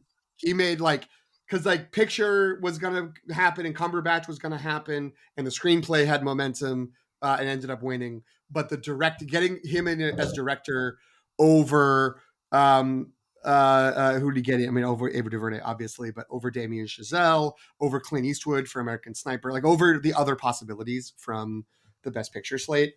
Was all Harvey, and wouldn't it be great to take more away from Harvey Weinstein? So all due deference to Morton Tildum as a human being who seems like a perfectly nice person. I would like to spend 2 points to get Ava DuVernay in for Selma. Why him over Bennett Miller? You just want to stick it to Weinstein? Yeah, I mean, but honestly, both of them felt like like movies that could be like they felt equally like acceptable performances as director. There's a part of me that's like, I don't want to spend and I don't think anyone would spend any points to get Foxcatcher in for Best Picture, which was another like snub at the time. So it's sort of like, well, Imitation Game still gets the like above the line, the sort of top two awards. It gets a Best Picture nomination. Foxcatcher gets one too. Two movies I don't particularly care about, but like good for them. Like they get to say they got these nominations for them. So that's my thinking. If someone really wanted to come in strong and argue against Bennett Miller. Also, like Bennett Miller did Moneyball, and that's a great movie. So I don't know what Morton Tilton did. Yeah. It's like so good that I want him to have a nomination on his in his biography. So I don't know. I watched Selma because of PT's recommendation, and I was blown away by it too. I fully endorse this replacement. How about Yeah, the two I do of you? too. It's a great pick. Selma is good Oscar bait. It's like the historical docudrama, but it's so well done. Yeah. And so it's kind of bonkers that like all these other Oscar bait, like the logic doesn't hold. I guess hence the racism. But like, the fact that so many of these other Oscar baiting movies are doing so well, and then Selma doesn't do as well, and it's the better Oscar baiting movie, like seems weird. Yeah. So just go ahead. Well, I was going to move to another category. If we're taking things away from Imitation Game, I was going to move to adapted screenplay. Okay. Well, I just want to note that I was reading up again because the thing with Selma, and I hadn't watched it because I was like, well, this is just going to be one of those movies where it's like a stream of famous people being like, look at this famous person playing this historical figure. Like, wow, what a time. Lee Daniels, the butler, or some movie like that where it's just like, okay, that's fine. But it is actually like the emotional scenes of these historical figures as characters work really well. There are times where it gets a little rote and it's kind of falls into that, like, look at Oprah, like she's somebody. But then Oprah does stuff where it's like, oh, I'm actually moved by things that Oprah did as this character. But in reading up on it, there was a combination of potentially quotidian versus insidious reasons why it didn't get nominated. It got pushed like a little bit later. This was maybe the tail end of the time where it was like, if you want to get a splash, you release a movie like New Year's Eve, or you put it out in just a couple of markets on Christmas and then release it wide mid-January, and that's how you make it happen. But because the Oscars had gotten earlier, they were in February this year, they were like, there was no runway for it to gain momentum. Then there was also, and this is anecdotal, but this is the insidious thing, was because there was all the Oscars so white conversation. I guess the Oscars so white conversation happened after the nominations, but in the response to that, there was a lot of like, well, there were no good movies that didn't have white people, and part of the targeting was that like Selma was being overrated just because it was like a diversity hire in a way, and it was those like secret Oscar ballots, which are always the most curmudgeonly people, and they were saying that because at the Selma premiere they did an I Can't Breathe, Black Lives Matter like moment at the premiere, they were like, that I would never vote for it because that was like so wrong for them to do it. So now, is that like expandable? Is that just anecdotal? I don't know. But yeah, it's very icky, very gross that Selma only ended up with the 2 nominations. I'm very happy that now it has 4 nominations and it has a win for a John Legend song, which is absolutely fine. An absolutely fine song, and it helped him get an EGOT. So good for him. Okay, thank you for indulging me on that. Antonio, you wanted to switch to adapted screenplay and take away from Harvey Weinstein? Yes, let's continue. So, I mean, Jen mentioned this earlier, but I'm happy to spend the points for my good friend Jen. For if we want Whiplash to get another award, we could get it here for adapted screenplay. How do you all feel about Damien Chazelle winning his first Oscar for writing? I mean, obviously, we know in the future he will win directing for. Did he win writing too for La La Land? No, just writing, right? I mean, just directing. That's a great I question. don't remember. Although, also, do we know that he's going to win directing for La La Land? Well, okay. No. We'll see. But anyway, all right, fine. We're separate apart from anything. On this list of nominees here, as much as I love Paul Thomas Anderson, to me, it should be Damien Chazelle for Whiplash, and I'm happy to pay for that. What do you all think? I like Greg, it. seems fair. I like it. Yeah. Yeah. All right. I like Inherent Vice, but it's not that great a film or that great an adaptation. So I think that works. I don't like it. I love it. I think this is a great move. I was circling around like, wouldn't it be funny if Paul Thomas Anderson finally won an Academy Award for the screenplay for Inherent Vice? Like that would be a perfect. That would be like at the still Alice of Paul Thomas Anderson's career of just sort of like, sure, here you go. But no, this is really good. I think this is a great choice. Damien Chazelle did not win screenplay for great reasons. He lost to Kenneth Lonergan for Manchester by the Sea. Oh, okay. No, I'm not touching that. So yeah, this is good. This is good. I like this. I like this a bunch. Okay, that puts you. So you have now spent 14. You have 4 left, Antonio. Jen, Okay, Jen, you have 6 points left. Greg, you have 4 points, and I have 6 points left. Anyone else? While we're in adapted screenplay, I think this is maybe my last pick. Mm-hmm. I moved to replace American Sniper with Gone Girl. Yeah, love it. I really like Gone Girl. That was one of my. And I was like, it needs more. Yeah, that was on my list. I hadn't like confirmed or locked that in. I also walked around the Babadook for adapted screenplay, which I only watched that recently, and that is, what looks like it should be just like a whatever like spooky horror movie, but like really kind of wrestles with issues of grief and loss and how we handle things, and does a very good job of it.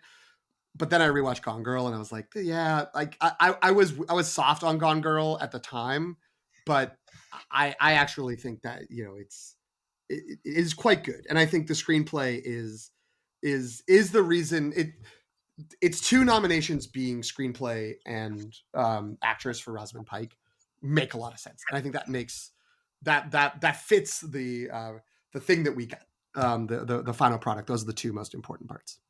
So I like that. If we really want to get wild, we can get Ben Affleck in supporting. No. All right, calm down. I figured that would be pushing it too far. First of all, I think that a Ben Affleck nomination for that role would not be uncalled for. But I do think it would be in lead. I think when he was awarded or nominated in things, it was a lead performance because he's the main character for the first half of the movie, and then the final. The final, 15, 20 minutes, he's co-lead. So I think he ends up in lead. That's fair. I just want to say it's nice to see that Jen's love of Saltburn has gotten her to elevate Gone Girl just because of the Rosamund Pike connection. So it's good that you've come around on it. And here we are all together. Murder on the Dance Floor. Cue it now. Go.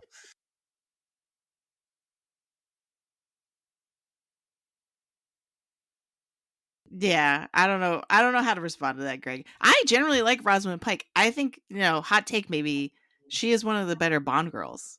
Fans of Rosamund Pike should watch her in the Wheel of Time television program and join me on Through the Glass Column, season 2 of the television show being reviewed this August, season 1 last August.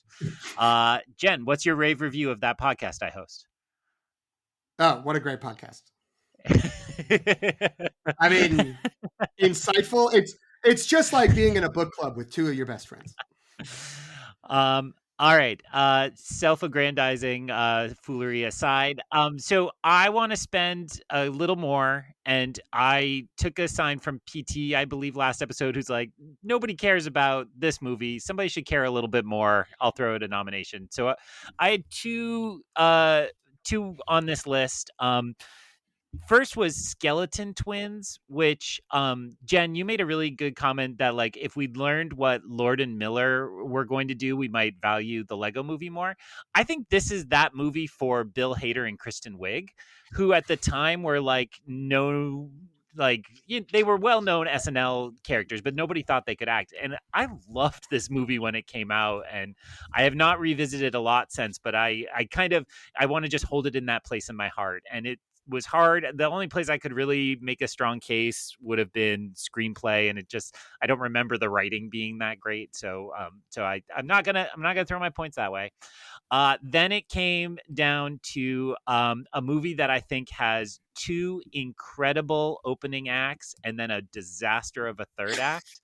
And that is Edge of Tomorrow / Live, Die, Repeat / one other title, whatever the book is. I forget. All You Do Is Die or something like that. I think it's All You Need Is Kill. So here's what I want to say. Edge of Tomorrow, I think in film Twitter has become really respected and loved. It is the start, I believe, of the McQuarrie Tom Cruise connection, ish, because McQuarrie rewrote the screenplay. Technically, Valkyrie was first with Brian, because he worked on that with Bryan Singer, and then brought. Well, it was unfortunate, but he brought McQuarrie over to Edge of Tomorrow because of that. All right, so fair enough. So I will offer to pay the points to throw this an editing nomination, because that movie does not work unless the editing in the opening section is so tightly done, and the way the editing escalates the repeats really works. Now, shout out to Emily Blunt and her one incredible push-up that, according to the internet, basically made everybody decide they were attracted to Emily Blunt. So can't pay the points to put her in Best Supporting Actress for a push-up, but she is very good in this movie. And so I will replace American Sniper in editing, because Weinstein's a villain, but Eastwood is also a villain in my book, so we'll just push him out too. So take his total down. I'm fine with that. Also, I love the shout out for the Skeleton Twins, because I love that movie too. That was maybe my third favorite movie of that year, third or fourth. I know PT was cooler on it, but I really like that movie a lot. So I was cooler on it, but for all the reasons that and maybe if I had seen it 10 years ago when I was younger, I would have been more like, yes. Maybe I was being a little snobby, and it's also weird now watching it being like, I know what Bill Hader and Kristen Wiig can do, so it's just sort of like, sure, yeah, like they're doing that, whereas it might have been a lot more revelatory, and I think that would have played well into the characters at the time. I would have had no problem with the Skeleton Twins eking a nomination somewhere, but I agree that there's really no place for it. I had Edge of Tomorrow on my list of like, what am I going to do? Like, how are we going to get this movie a nomination? There's no room in visual effects. I'm gonna mess with sound in a minute, but like I didn't know if sound made sense. I think this is perfect. I didn't think of this. Thank you, Greg. Editing is a great place to nominate this movie. I like the third act. I don't think it's like the best part of the movie. It's 1 point. What am I getting charged? 1 point. Well, okay. You're just changing the nomination, right? Nomination doesn't need to win. It's just one winner point. Is Whiplash, and I can't mess with that. Like, it's hard to argue with that. Right? Yeah. While we're here, and maybe this is going to be for like, I guess I'm just doubling down on my pro Birdman take. Can we get Birdman in editing as well? I guess I would. I originally had replacing American Sniper, but I feel like Imitation Game is in here too, right? That could probably go. I just like that it's sort of like, wait, is it one of those movies we don't like? Yeah, get out of here. Forget it. And here's my argument. Here's my argument for it, is that if we are including Boyhood for editing, which I totally get, even though I said the movie needs an edit, I get that there's a lot of difficult editing involved just because of the nature of the time, right? So if we're doing a novelty edit or a lot of editing nomination, then I think we do need a similar nomination for Birdman because of the editing that creates the feeling of the winner. I'm sure, fine. I mean, at this point, I will concede to anything. And if we're taking it away, things away from it in other places, I feel like this is the place it did deserve the most, probably, and it didn't really. I will also note that came up on every snub list at the time, was how did this not get it? And at the time, it had been a bunch of years since any movie had won Best Picture without an editing nomination. So at the nomination time, it was like, oh, Birdman is soft for Best Picture because it didn't get editing, and this was the like outlier that changed that streak, which is one of those things we talk about on the show. Okay, I would like. I need to go and look at my list. We've already talked about a few of the movies. So yeah, the Skeleton Twins honorable mentions category of I don't really have a space for any of these. I do want to note though, I only watched this recently. The Ira Sachs movie Love is Strange, which was excellent. It's John Lithgow and Alfred Molina as a gay couple who have been together for almost 40 years, who get gay married. And because of that, Alfred Molina gets fired from his job working for a Catholic school, and they have to try to like figure out a place to live.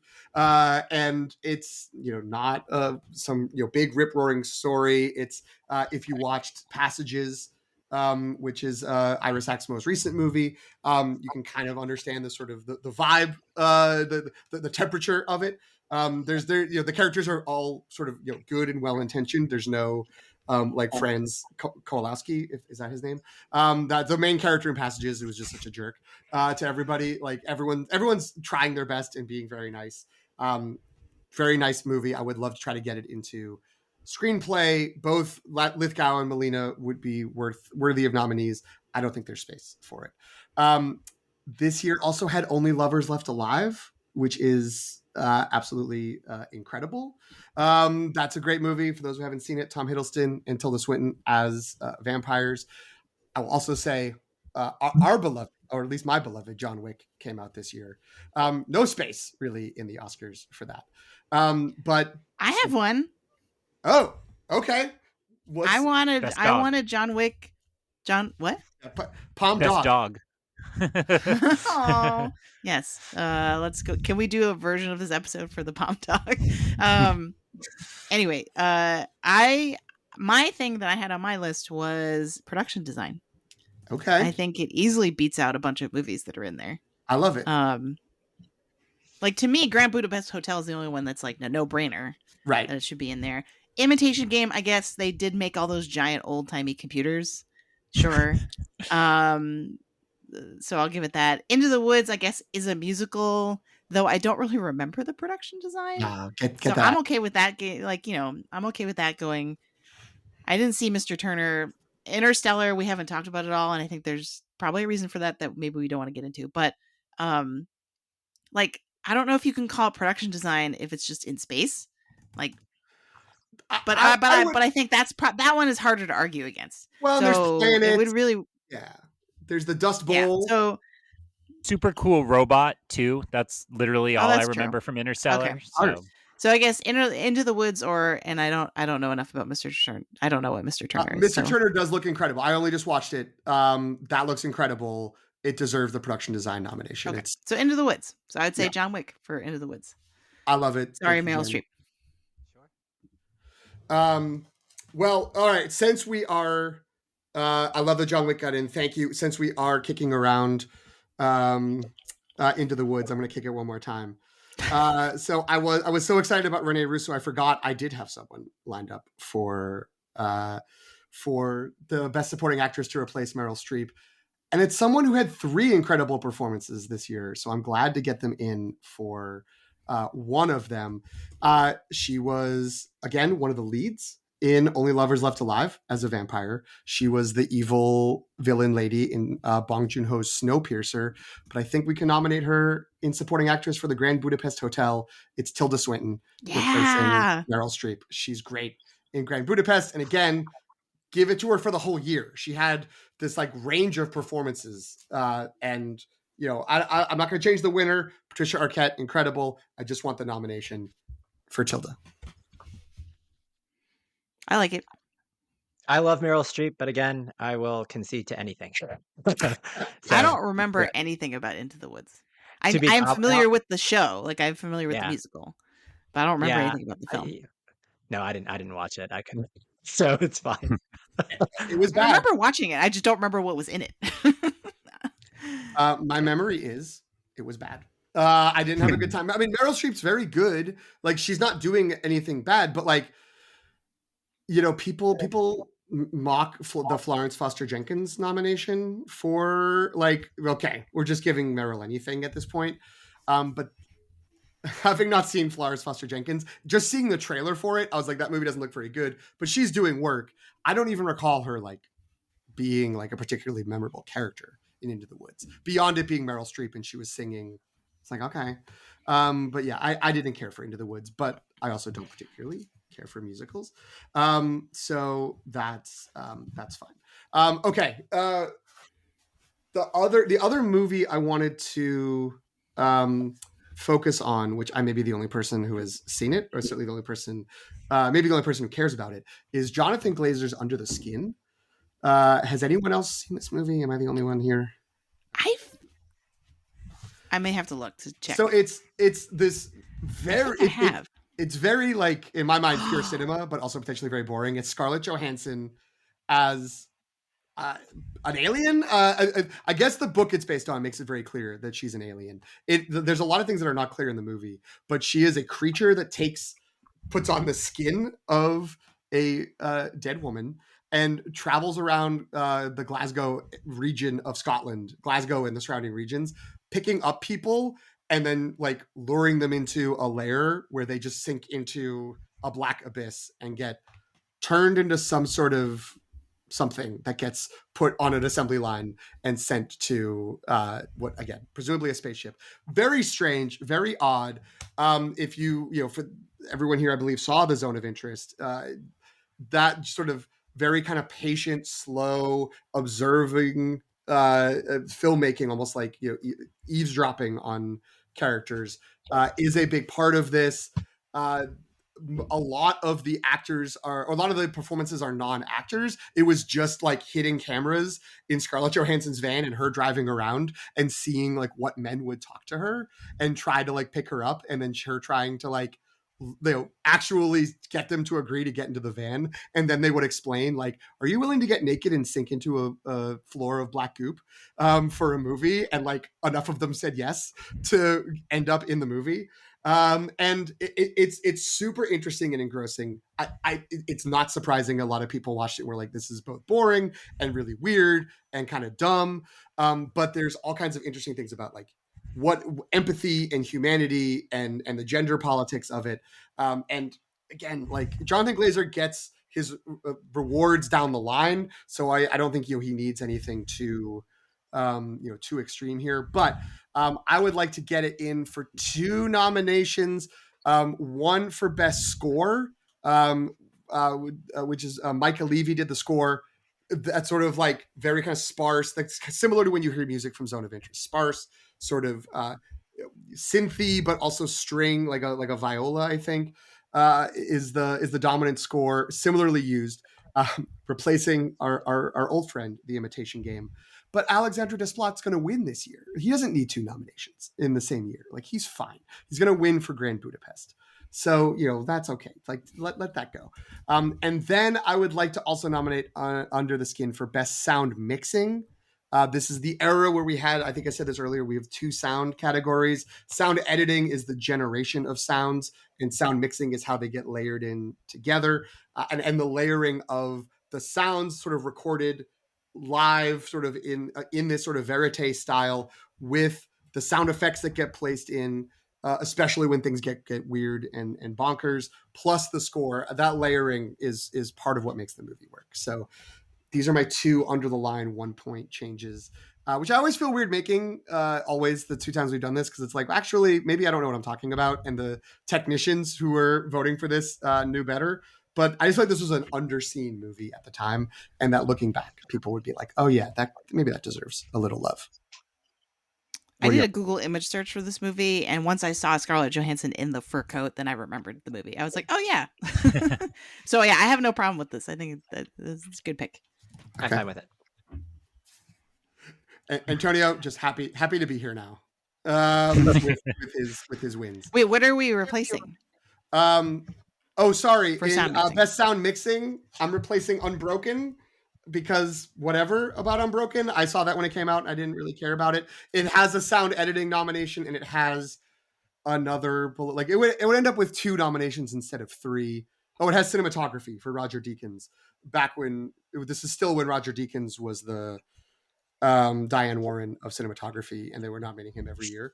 But that's fine. He can have that nomination. And so, yeah, I mean, again, I feel a little like I didn't go back and watch this, but every other, like, I mean, we could take one from American Sniper. We've taken a lot from that. The sounds, were important to that movie in a way I don't recall Unbroken having like super memorable sounds.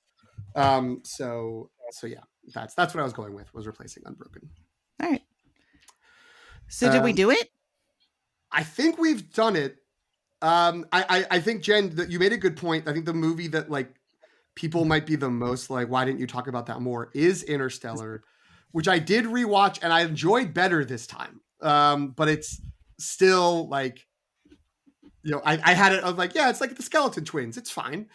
Which I think is not how a lot of people think about Interstellar. I didn't really consider it being anywhere else except to maybe be a jerk to American Sniper and take away its one win by replacing sound editing with Interstellar to get Interstellar 2 wins. But then we don't need to do that. I think that's I don't want to spend points on it. I'd rather save that for next year. Any other thoughts? Any other lingering movies or changes that are on people's brains? We cleaned off my list. I'll just say I do not get the Interstellar love. Come for me, Letterboxd. The fact that that's like way high on the list of most favorited movies like of all time. There was a joke the other day where somebody on the internet was like, Rebel Dawn Part 2, The Scargiver. I don't even remember what that movie's called. They're like, it's just a Bug's Life retold. And somebody pointed out, I'm begging you to see movies older than 20 years ago. And that's exactly how I felt about how I feel when I see Interstellar on people's favorite lists. It's like, see better movies than Interstellar. It was a bad episode of Doctor Who, and that's it. If that plot had been there. So I don't want people coming at me, so I'm not gonna add to that. But my name is at Subchokchai on Letterboxd.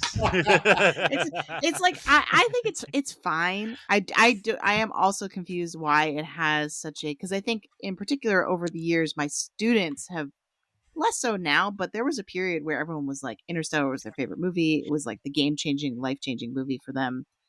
It was sort of like what Memento kind of was for probably people our age for a little bit, right? Like it had that kind of cultural impact, and it's definitely towards the bottom of my list of Christopher Nolan movies. Like, and I really like Christopher Nolan, so yeah, it's and also Matthew McConaughey, arguably giving a good performance. I like him a lot, but I think the something about the pacing of the movie it's like very slow and it's not clear what's happening for a little while. the sort of final sequence of like going into the black hole and what happens on the other side of that is still a disaster for me. It's just like, this doesn't work. This doesn't really make sense. And then they try to over explain it. And it's just like this, I think the people for whom that like works and they feel like, oh my God, like it goes back to this other thing from the movie like that.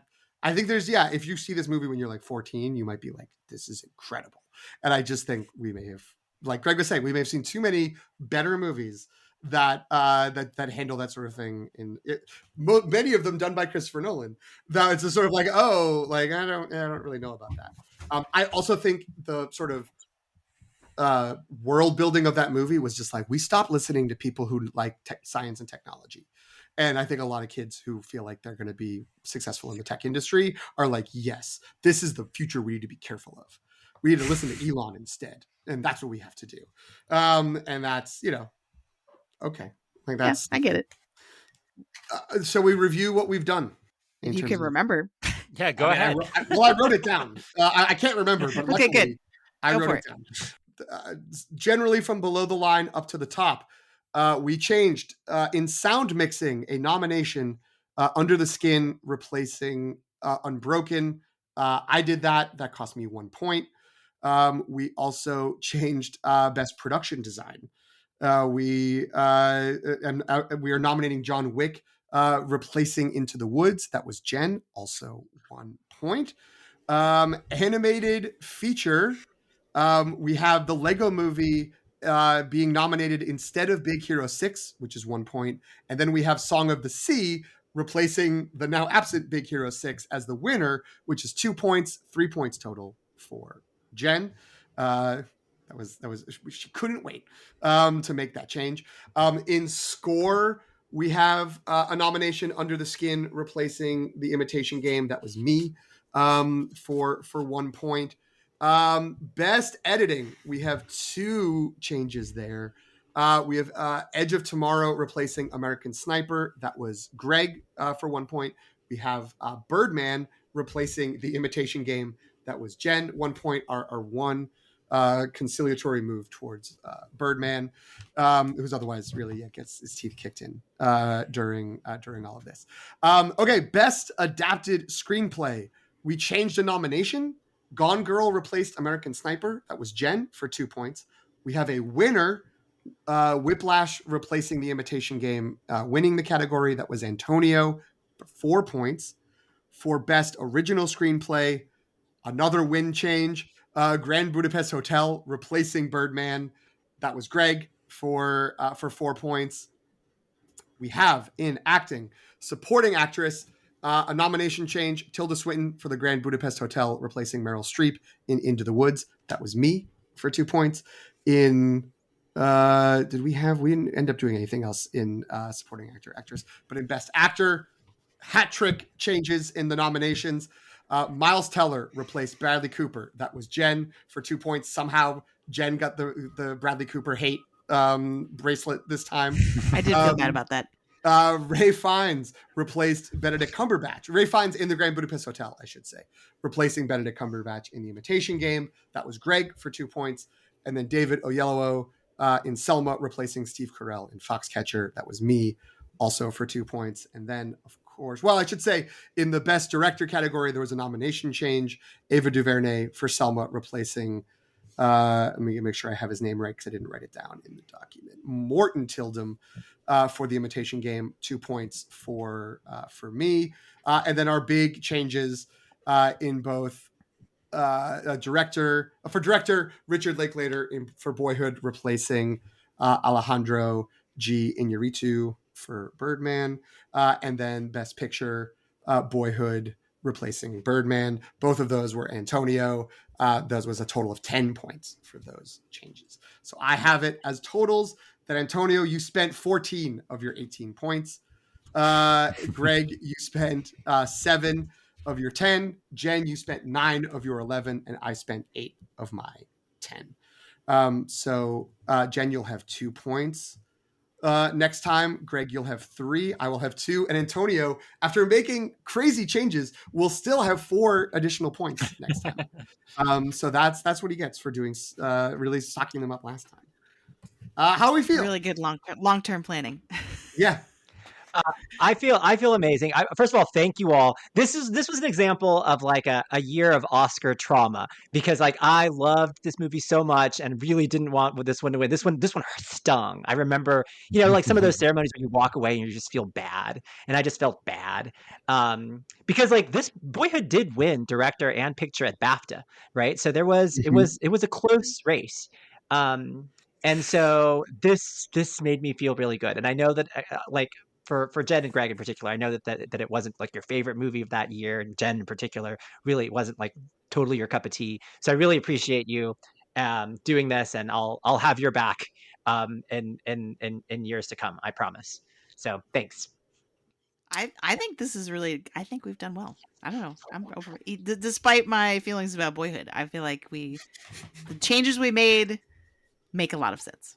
I'm ecstatic because Grand Budapest Hotel came away the big winner of the night, right? It would have been the headline despite not winning Best Picture, because I think we netted it 6 or 7 at this point. So, yeah. I feel like that's a good compromise of I didn't maybe get the big prizes for my favorite movie of the year, but I got a bigger total. So I'm good. But PT, enough about me. How do you feel?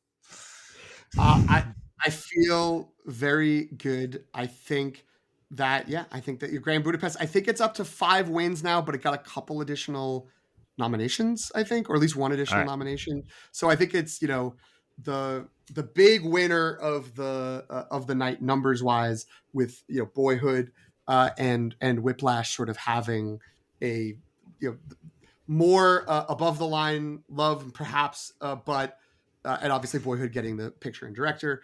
But I feel like that being the sort of triangle up at the top of winners feels great. Like that feels right for the year. And I think we had a good spread of points. Good job, I think, sort of spreading things around and making some good substantive changes. Yeah, maybe pairing off a couple of those movies that were over rewarded in the moment, at least in terms of nominations, and getting some variety in there, which I think is going to look really good once we have it.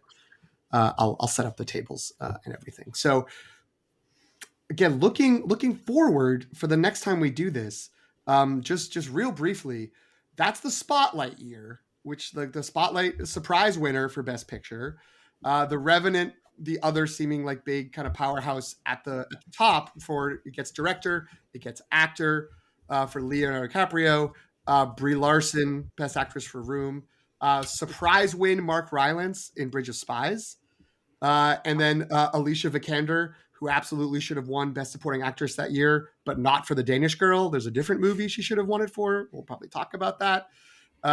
So under and below the line, the big winner, like Grand Budapest in our new version this year, the big winner was Mad Max Fury Road, which was won 6 awards. So yeah, interesting year coming up. We've got some stuff here. We've got some stuff to talk through, and each of us will have a little bit of extra points going into it. So that should be fun.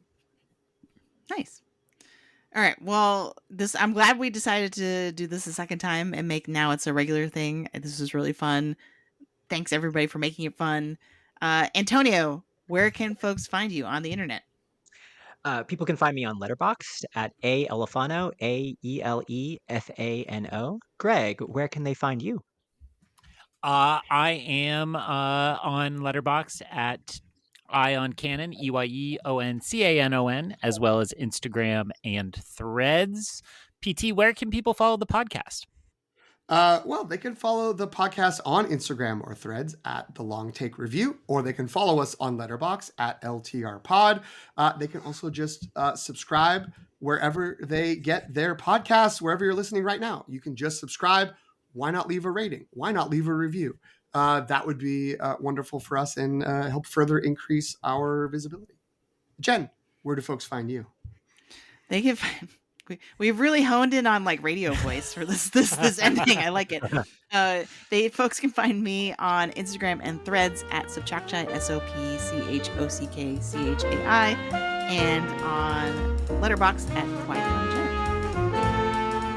Thanks everybody.